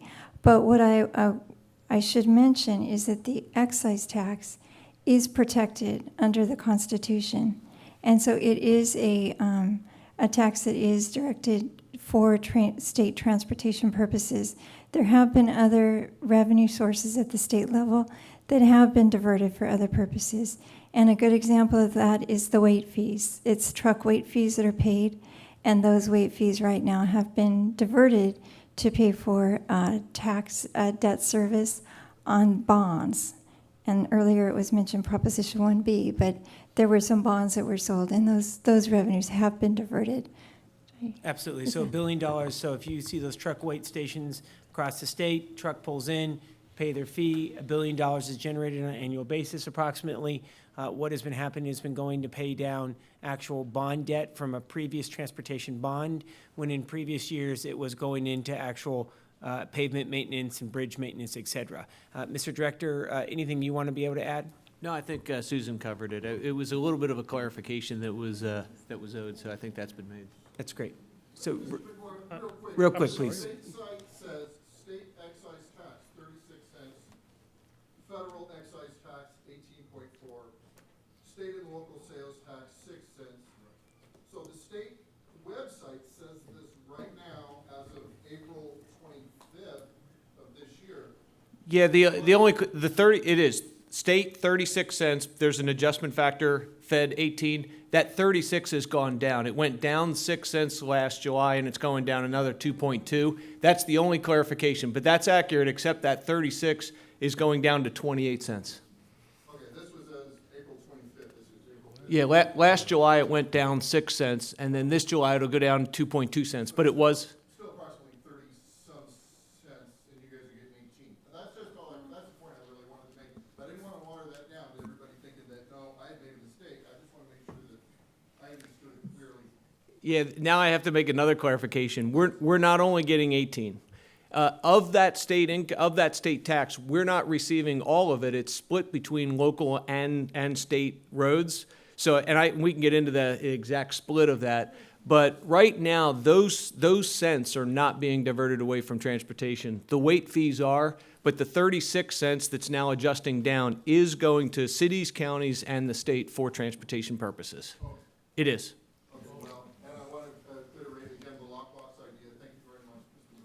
Thank you so much. Thank you. Please, welcome, sir. Thank you. My name is Richard Hall. I'm from San Rafael, and I wanted to talk about $57 billion, and I wanted to talk about contradictions. Where I live, my wife is the voice of reason. If it wasn't for her, I would probably have spent too much money on a front yard. I would have probably blown money on a kitchen. But she keeps me in line and makes sure we spend the household income on things like maintenance. So it was fascinating to hear terms like the state needs $57 billion to maintain the roads that we have, and they don't have that. That's the shortfall. That Sonoma needs $50 million to maintain the roads that they have, and they're currently in a bad state based on the index that we heard about. And so the words of my wife sort of come to mind here. But it's funny that the number 57 billion was mentioned, because I remember that number being mentioned very specifically not 2 years ago in something called Plan Bay Area. And apparently, We have spent $57 billion on infrastructure in the Bay Area to grow, not to maintain, but to grow, because we have to grow. And this came with massive population increase estimates that we had to plan for. That $57 billion was earmarked and only given to cities that would accept growth. My own local neighborhood around me was volunteered and nominated without any outreach, as told to us in documents by the city, as a priority development area because a train was coming through and that it should become an area of significant growth. That would require a freeway infrastructure to be improved. Currently, the Freitas Interchange is the worst, most dangerous infrastructure intersection in Marin. That would cost $25 million to improve in its at capacity. We would get approximately, we were told by the mayor, from this $57 billion, $600,000 at best towards that $25 million. So it's pathetic. So my point here is we're not spending money on maintaining, and yet we're going gangbusters on expanding the Bay Area. And what do we think that's going to do to our quality of life? Well, apparently SMART is coming to the rescue, thanks to Mr. McKenzie. Someone called him out for being very concise and clear. I thought it was almost a great concise. I thought everything was wonderful until we hit the McKenzie SMART spin zone.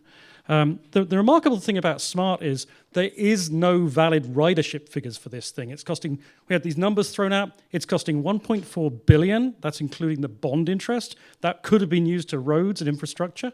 And basically it's asking for another $675 million, basically to expand and deliver what it promised all along. And bringing with it, it's got 24,000 housing units planned in the priority development areas up and down the train line that are going to be expanded. Do we think that all those new units are going to be basically the residents are going to be taking the train? That's my question. 24,000 units, probably 3 or 4 people per unit. Are all those people going to be taking this train? Where are they going to be going on it? No, thank you so much.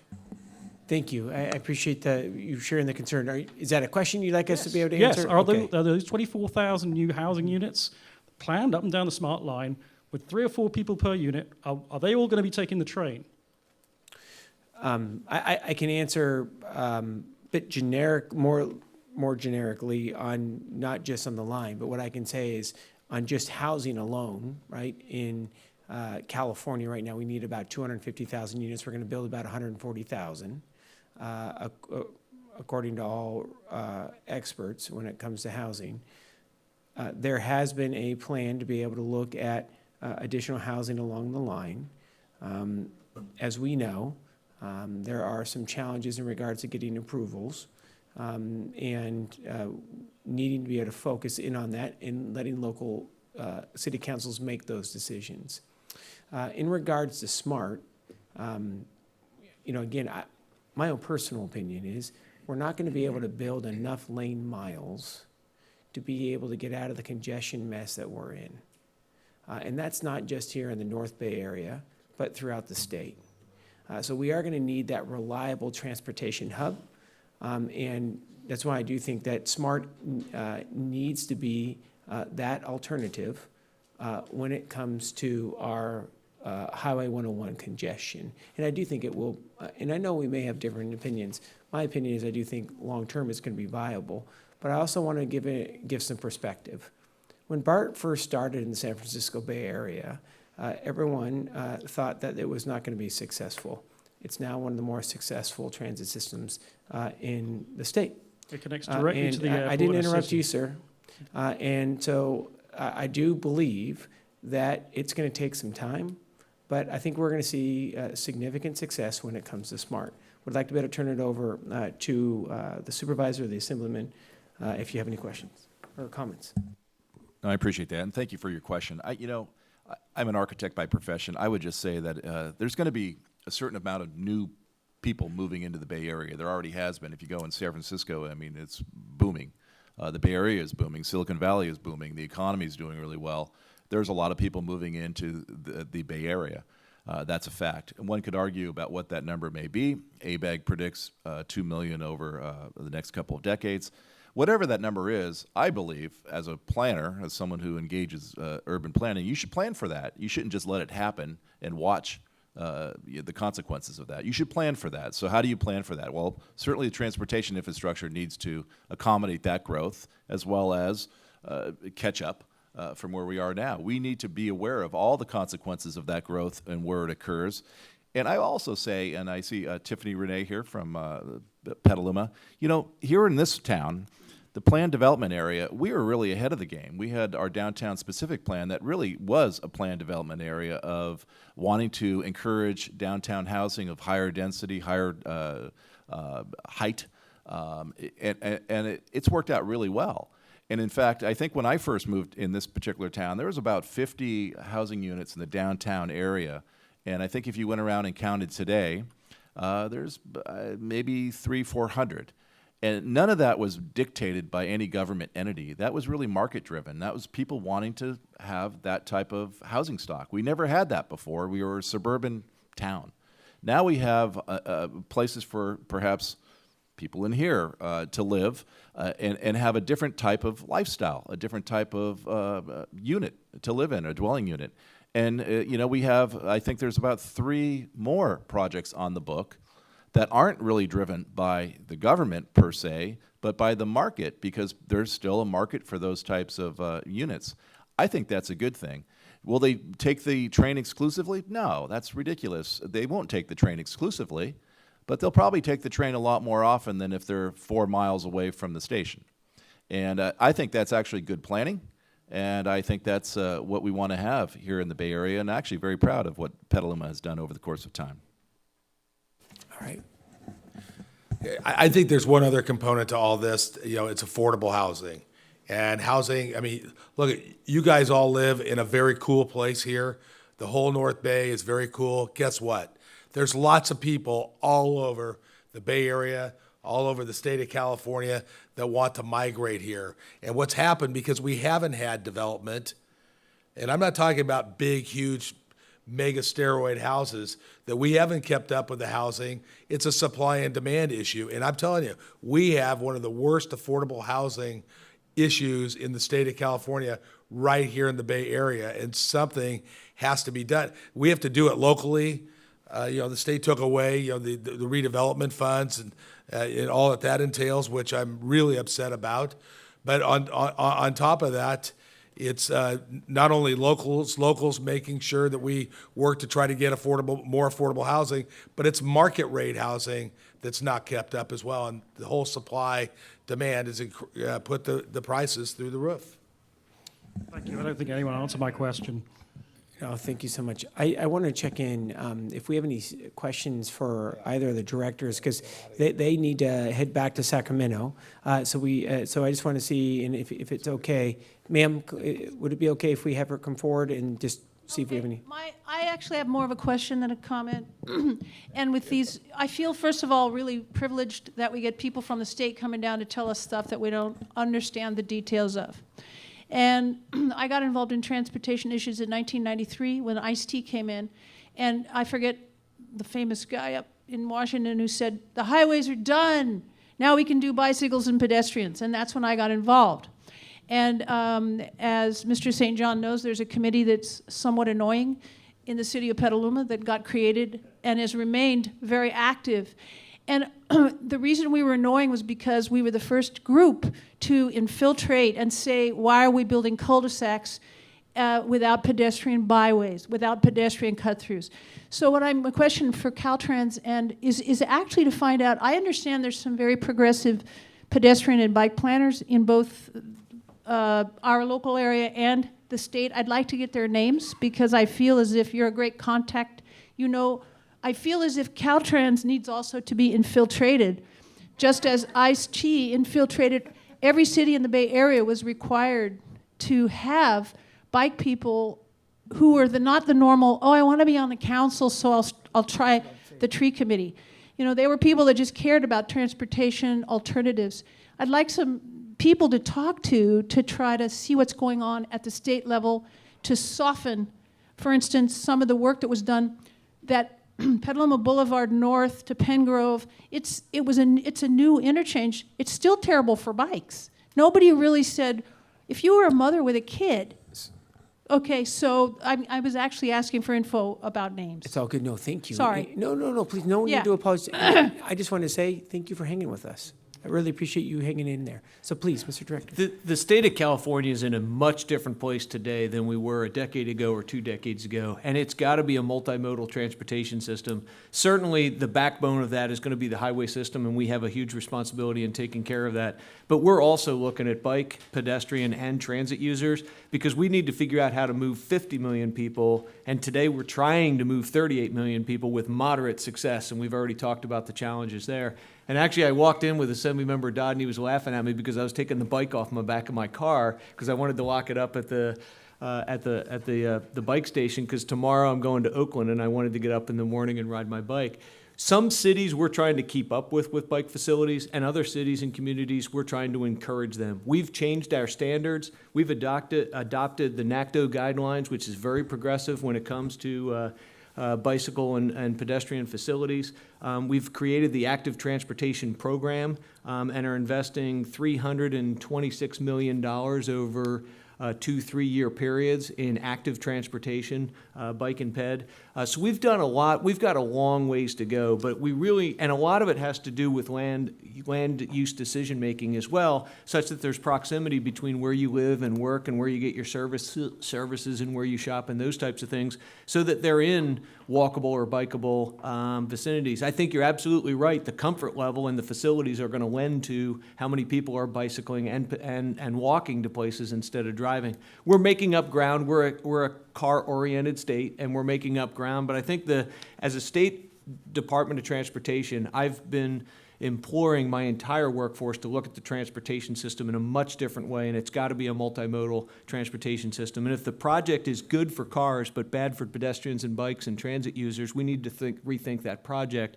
And every project needs to go through a filter. Are there some deficiencies in bike and ped facilities such that we can incorporate those into the project? And we're in that sea shift now.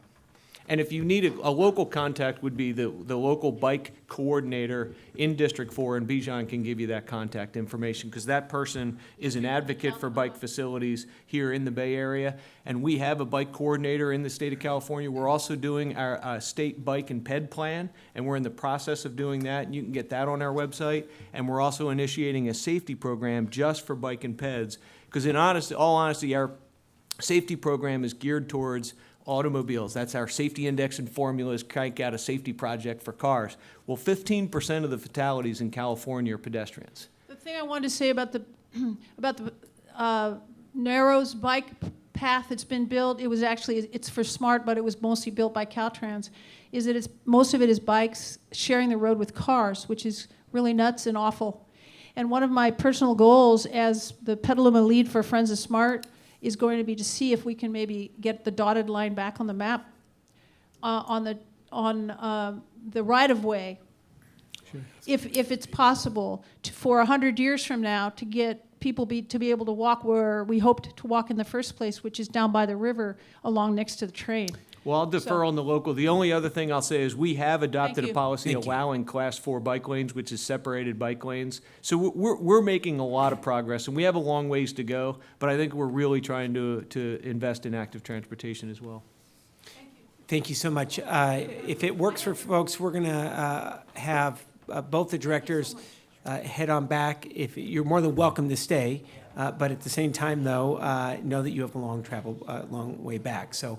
And if they are going to stay, and even if they have to leave, I think we need to give them a round of applause and say thank you. Really. After a long day that started very early this morning, we are so grateful that you would take so much time to be able to be with us in both Marin and Sonoma County today. So thank you. Why don't we go to our next speaker? Good evening, Senator McGuire, Mr. Rabbit, Assemblyman Dodd. I thank everybody for the presentation tonight. It was wonderful. My name is Chris Snyder. I'm with the Operating Engineers Local 3, and we were the original people to infiltrate the system back before labor unions were legal. And there's a big part of the system that I kind of wanted to talk about, and that was our workforce. And we train about 50 apprentices a year. And in the local area, we have about 1,500 local construction workers. And a lot of the stuff that you guys are talking about tonight, I mean, we look at that stuff ahead to see how much the workforce we need to bring in. And these are good, it's kind of an equity issue for me too. I mean, this stuff is so important, the 101, the 1,380 miles that we've worked on, and SMART. I mean, we build it all. And these jobs that we're talking, I mean, because we're going to be losing hundreds and hundreds of jobs if we don't get this stuff funded. And these are good middle-class jobs that we're training right here in the local community. So, and on that notion, I'd like to, there's a organization that we work with called the California Alliance for Jobs. And next Thursday, May 20th, May 19th, there's going to be a rally at the Capitol in support of the legislation that the directors talk about, because whether it's the bill, whether it's the Assembly bill or the Senate bill, or the governor saying we need to do something on the state level. So next Thursday, we're going to be there trying to support that legislation, because the only thing you can, the only fix to this is a political fix.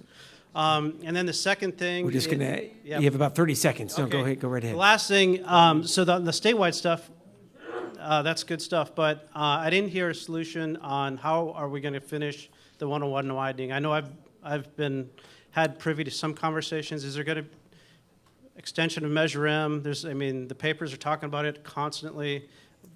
David, thank you for all your work on this issue in the paper and everything. But is there something that you could talk about on that? Absolutely. So there were actually going to be some dollars flowing prior to the financial crisis hitting both at the NPC level and obviously at the state level. Those dollars have now been cannibalized.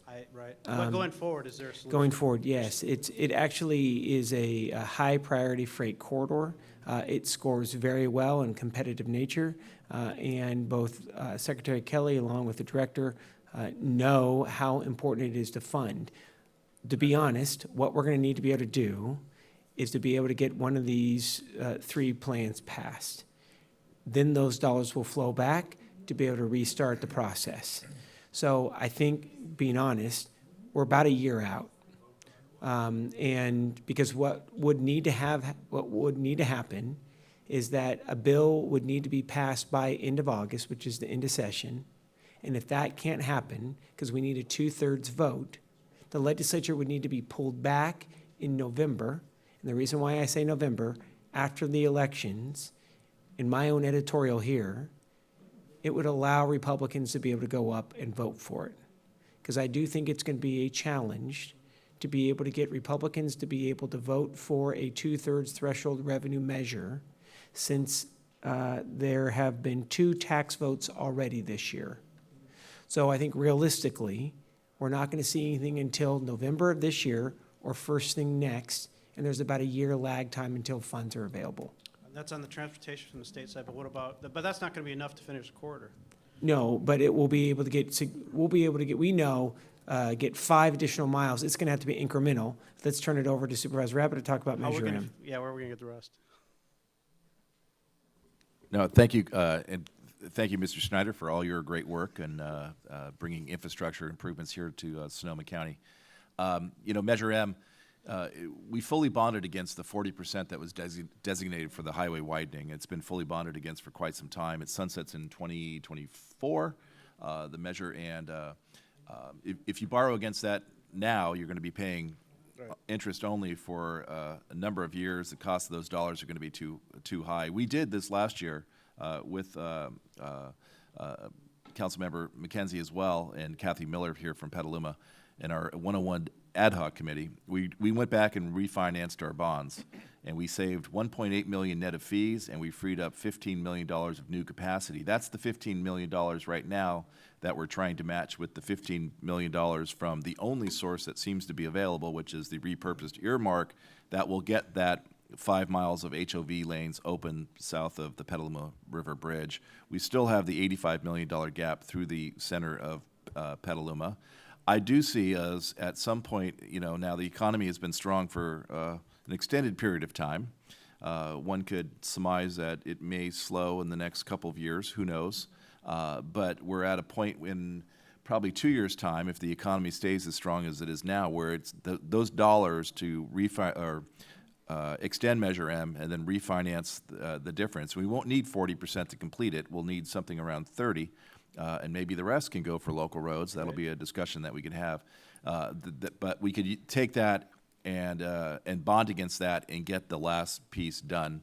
But that process is some time away. And just on the plans that are available, the plans are already in contention in Sacramento. Certainly, I support a plan that has a significant STIP component in which we can compete for those funds to complete our project. And I think, for most people, they think it's, more lanes on the freeway. Really, we had a highway. We had a highway with cross traffic that was horribly unsafe, and we had some pretty horrible accidents over the course of time. It was only several months ago, I think, that we finally closed the Castaigne crossing, and that was the last crossing on a quote unquote freeway.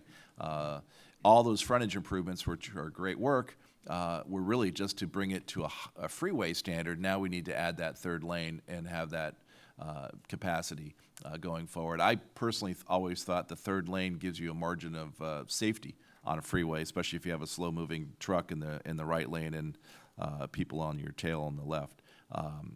Not to mention the HOV, which all transit actually benefits from as well. So thank you again. I appreciate it. And whatever, we stand ready to help support whatever infrastructure mechanism you guys, we come to. So thank you for your...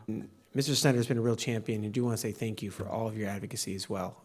And though Measure A went down, you guys were, all three of you were fabulous on that. That was a little frustrating. Thank you. Thank you so much. Thank you so much for sticking with us tonight. Kim Arfston, Petaluma, California. And I would like to say, you guys, please, you've got to get that medium speed rail off our back. The money that's going into it, if it was put into existing rail infrastructure, we could knock 25% of these road-wrecking, polluting trucks off the road. I'm a dealer trade driver. I'm probably on the road more than anybody in this room. The trucks, I just came up I-5 from Palm Springs. Unbelievable. If we don't go for that medium speed rail, we could have, instead of just having the people working on it, we can have gangs all over the state bringing the other up. Put in express trains. I ride the ice in Europe. It costs me 14 euros to save 14 minutes. That rail is not going to be as fast as they say. 30 billion in 08 when we voted, 67 today, 100 before it even gets to the hard place in Southern California. And we're going for that thing when we could have lots of jobs all over the state, putting the existing infrastructure back in. And they were talking about trains not wanting to do short haul. If the money's there, they'll do short haul. They have no compunction about that. My friend works for the railroad. And that medium speed rail, and believe me, it is no high speed rail. As many stops as they have, it's not going to be high speed. Get rid of that. Get it off our back. It's going to cost us $150 billion by the time they're done. And you could have way more people employed fixing existing infrastructure than working on that one rail. Please. But they said the Teamsters are already getting their lobbyists ready to get on you guys. So you're going to have a tough row to hoe to do it. But get rid of that. I don't know why Brown, who quotes to be ecologically minded, is going ahead with that. Right. Okay. No. And thanks, Senator. I didn't know who you were when I... It's all good. Railing on you. No, it was great. It was all good. But please, get rid of that medium speed rail. No, it's good. There's too many stops to make it a high speed rail. No, thank you yeah, so much. I ride it. So. Thank you. And I really... Hey, thanks you guys. Yeah, absolutely. Okay? Yeah, thank you. Thank you so much for being here and for your comments as well. Yeah, and get for all your rid work. of that. It's just going to Thank you. cost us for the... Oh, man. No, thank you. Please come on up, sir, and welcome. Thank you. I'd like to thank you, Senator and Assemblymember Dodd, for putting this on tonight. I'm a resident of Ukiah, actually, and grateful that you made the trek, man. And I work in Lake County, yeah. And you put a few miles on the road every day. I do, yeah. Yeah. And I would It's like good to see you. And I think you're putting this event on speaks to the fact that this is an important issue for you, and you probably see this an important matter for your communities, and you know, living in kind of a more rural section of your districts. I'd like to remind you that with all these changes that are taking place in these urban areas, there's a lot of initiatives, a lot of interest to develop these multiple modes of travel, and there's not a level of investment on the state's part to see that through and continue on with their existing commitments. I work with cities in Lake County. Their highway user tax account dollars have dropped probably less than half. They've had to cut staff. Their roads, you heard some of the pavement condition indexes for Marin and Sonoma counties, and their PCIs are down in the 30s also. They're looking at, I work for the Lake County City Area Planning Council. We've funded some public opinion polling that would measure public support for sales tax measures for transportation, and they're looking to do their part. They've attempted these before; they haven't passed. The locals are trying to invest, and I think in the rural areas there's a feeling that the state is overlooking some of these rural parts of the state in favor of some of these bigger demands in the urban areas. I've worked in District 4 with Bijan Sartipi. I've worked in Sacramento with Malcolm Doherty, and Eureka District 1 Caltrans also. And I see that there's a lot of needs, and I think that the legislature needs to pony up and fix the gas tax. I see the governor, he's proposed to raise the diesel tax. He hasn't proposed to raise the gas tax. And until you get that road user charge methodology in place, that's 5-10 years down the road. There's got to be something in the interim that is going to keep these communities intact. Get it done. No, thank you so much, and for all your work as well. Thank you. I'd like to thank the other civil servants in the room for sticking with it. It's kind of tough times, and we appreciate your attention to the matter. I'd like to go home, get some dinner, and all right. Hey, there we go. Hey, there we go. Thank you so much, and thank you for hanging with us tonight, truly, and for making the trek. We welcome you, sir. Thank you so much for sticking with us tonight. Oh, sure. Thank you. Appreciate you coming here and putting this event together. And my name is Ted Cabral, and I want to take a minute here to express my support for the constitutional amendment to keep the fuel taxes going towards their intended use. I'm the chair of a state commission that I have to hear public comment on that issue often, and my inbox fills up literally weekly with comments about how fuel tax is being redirected. The second thing is I think Supervisor Rabbit made some good points as far as planning and looking to the future. I'm involved in a number of different levels of planning here throughout the state, and I'm concerned with the lack of looking at other alternative vehicles for dense urban environments and how to be able to dovetail in with mass transit programs like the SMART train we have here in Sonoma-Marin County.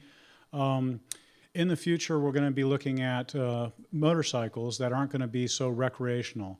And motorcycles aren't mentioned hardly at all in any of the transportation plans. There's a study that's coming out of Belgium right now that's showing just a 10% increase in motorcycle usage has a 40% decrease in the destruction of the roads. So it also has a significant amount of traffic flow improvement. So with that, what we're talking about in the future is going to be electric vehicles, zero emissions. They're going to be safer vehicles because they're going to have electronic controls not only for the rider but also recognition for the other vehicles around them. So as we're looking 20, 30 years ahead to be able to have those types of options for these dense urban environments, if you had a SMART train with another car on it where it would have like a ferry service would be up in the Seattle area where people put their vehicles in. If you have these smaller vehicles and there was a way to be able to put them in and transport them on these other alternative type of mass transit things, it'd make a little more sense. Because as it is now, you dump someone down in Marin, they got to get on a ferry, or they got to, if they're going to the city, which is understandable. But locally, it could be troublesome to be able to get to the next spot. you know, us Give about 30 seconds. Okay. I don't mean to interrupt. No, no problem. Us Californians, you know, we kind of like our individuality, and we want to be able to have our own little, and if we had small vehicles, it's something to look at. And lastly is that with state parks, there was we have a lot of tourists up here, and it's a very important part of the economy locally, but also we have some of these arterial roads that get used heavily by the tourism. And with that, there was supposed to be a report done between the state parks with the Caltrans and also with the County of Sonoma on the effects of the Sonoma Coast State Park and the traffic, how it affects the traffic in the county. So I was just wondering if that report had been completed or if it has been started or where that was at. I am not sure. I will share my frustration with you about state parks, though. Not tonight. Be careful. And, Governor appointee. Well, I will send the message. We need some help with state parks. So they've spent down the reserves, and they have $1.1 billion in deferred maintenance, and all they're focused on is the bottom line and not on conservation and or recreation and providing services to locals. But we won't go there tonight. But real quick, I don't know about the study, but I can Jason Klum right here is going to get your contact information. We will have an answer for you by the middle of next week, if that's okay. Yes, that'd be fine. Thank you. No, thank you. And I really appreciate you sharing your professional perspective here tonight, and particularly on some loopholes that we have not been looking at. So thank you. Supervisor, anything you'd like to be able to add, Assembly Member? Just in terms of, it was a good point. Several, Ted. But we haven't even talked about driverless cars as we go forward and additional capacity on the roads that are out there. But also, we are heavily impacted by tourism here in Sonoma County, and some people see that as a wonderful thing. Some people see that as a tough thing to handle. And certainly the river, the coast, and further north. We did just a week or two ago had a discussion about our own transient or occupancy tax. We allocated some funds to public safety. You have some, as the senator knows, you have some, fire districts that are heavily impacted. They may only have several thousand residents who are paying the bills, but then on the weekends they have tens of thousands of people that they're out there protecting and saving. So to make sure that we follow through in that particular matter, we've discussed the roads. We've put money to recreational components. I know out at the coast because of those thoughts, but we haven't necessarily have a more comprehensive approach because at the end of the day, it's really going to be a matter of how's it going to get funded and where's it going to come from. But it's on the horizon for the TOT. Thank you, and thank you again for hanging with us. Hey, thank you so much for hanging. Thank you. It's good to see you. Yeah, David Petritz, Sonoma County Conservation Action, and thank you so much for putting this on. Thank you, David. And a couple things, I think it's been alluded to, Measure AA, would like to put a plug in for that's very important in terms of really preserving like 37, and also what Sonoma Land Trust has done in buying up some of those wetlands already. Second is certainly in terms of the prioritization of lockbox or whatever to get it on transportation is to not forget, and I think you've alluded to this, that you can't really build yourself out of put everybody in a car and think that's going to work. That we really have to allocate a lot, prioritize complete streets and biking and walking amenities and those kind of things to get people out of our cars and public transportation. And the third thing is that we really need to develop bikeable, walkable communities, as I think Supervisor Rabbit alluded to in terms of what Petaluma's done. We need to keep doing more of that, the density, both to create money for revenues for the cities and counties, and to stimulate the transit system, as well as just for walkability and to get people out of their cars. Thank you very much. David, thank you so much. Thanks for all your hard work as well. It's good to see you, and thanks for being here. Steve. Steve Bertelbaugh with Friends of Smart, and I just wanted to put in a word for the connectivity between the buses and Smart. Santa Rosa is in the process of completing its 20-year plan for transit, and we talked them into the idea that they should plan big. Now we need to find the money. They need about double their service, and to really be able to get people back and forth to the train. So we're going to be on the hunt, looking for some way to make sure that they get the funding they're going to need over the long term. So thank you for doing this tonight. It's been very informative and good to hear all the comments and the back and forth. Thank you. I want to thank Steve. He has been a real champion, whether it is issues of Santa Rosa Transit, to SMART, to Clipper. Thank you for all your work. Thank It's you. good to see you. The man, the myth, the legend, Mr. Richards is here. Willard Richards, Santa Rosa. Usually when I talk, my subject is to persuade elected officials and people interested in transportation to talk to their friends and neighbors to get them to go along with what we've been doing for nearly a century. And that's to periodically increase the price of fuel, the per fuel taxes on fuel to compensate for inflation. We haven't done that since the mid-1900s, and the result is the purchasing power of that income has been cut in half. I'd be delighted if people did that, but this evening my question is different. The question is, for the committee that's considering what to do about Highway 37, do you consider your charter moving people and goods or moving automobiles and trucks? The reason for the question is that there's a rail line nearby. I'm pleased that SMART will begin running before the Narrows is widened. That'll encourage a lot of commuters to give SMART a try and help them understand how well it works. I was fortunate and able to ride on my vehicle yesterday morning. It's a glorious ride. SMART will sell itself. It'll be a tourist attraction. No, absolutely. But the question is the Highway 37 committee considering rail as well as highway? I can tell you that, yeah, we are. The rail actually comes across at 37 and then starts heading north.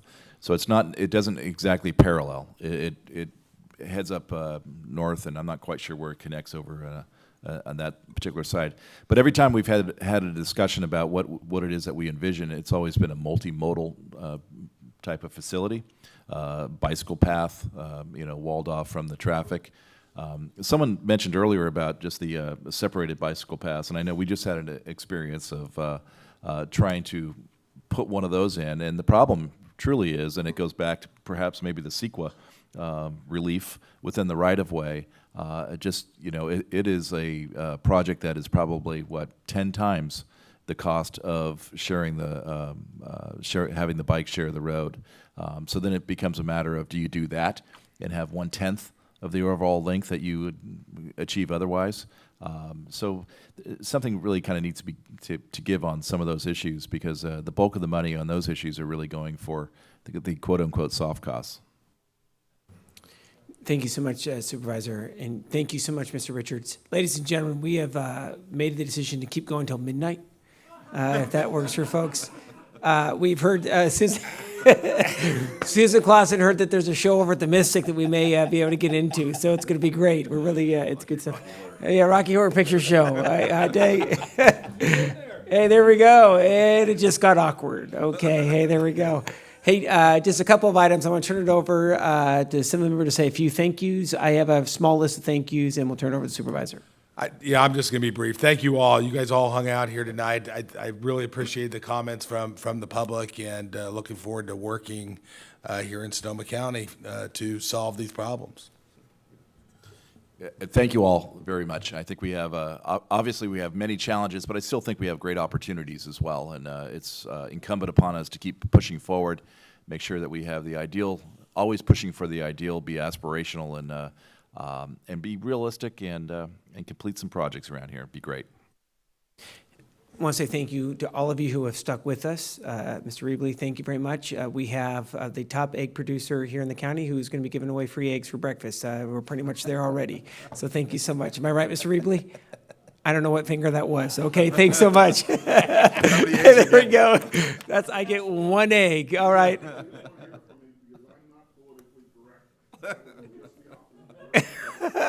We have a 7-second delay, so it's all good. No, absolutely. You're absolutely right. Absolutely. Hot dang. All right. So just a few thank yous. I want to say thank you to our live stream team who has been rolling ever since. Thank you so much. Grateful. Absolutely give them a round of applause. They're heading off to the Maury Povich show for tomorrow's taping, which is going to be great. So thank you so much, you guys, and wonderful job. I want to say thank you to Carlene and Clum and Sergeant Sabo and Carol Mills and Logan Pitts, as well as Miss Kraut. Miss Kraut has 2 peacocks she's actually looking for a home for, and that's sincere. So please see Miss Kraut here after the forum. We want to say thank you to Officer Pell, who went to school with my brother-in-law as well. My goodness. And if you ever want to hear any stories about my brother-in-law, please see the officer in the back. So thank you so much. Not all the stories, though, please. And finally, just want to say thank you to all of you. Thank you for your interest and for your advocacy. We're going to need to work together to be able to get these revenue measures passed. So let's keep working together. Thank you so much for coming out tonight. Thank you.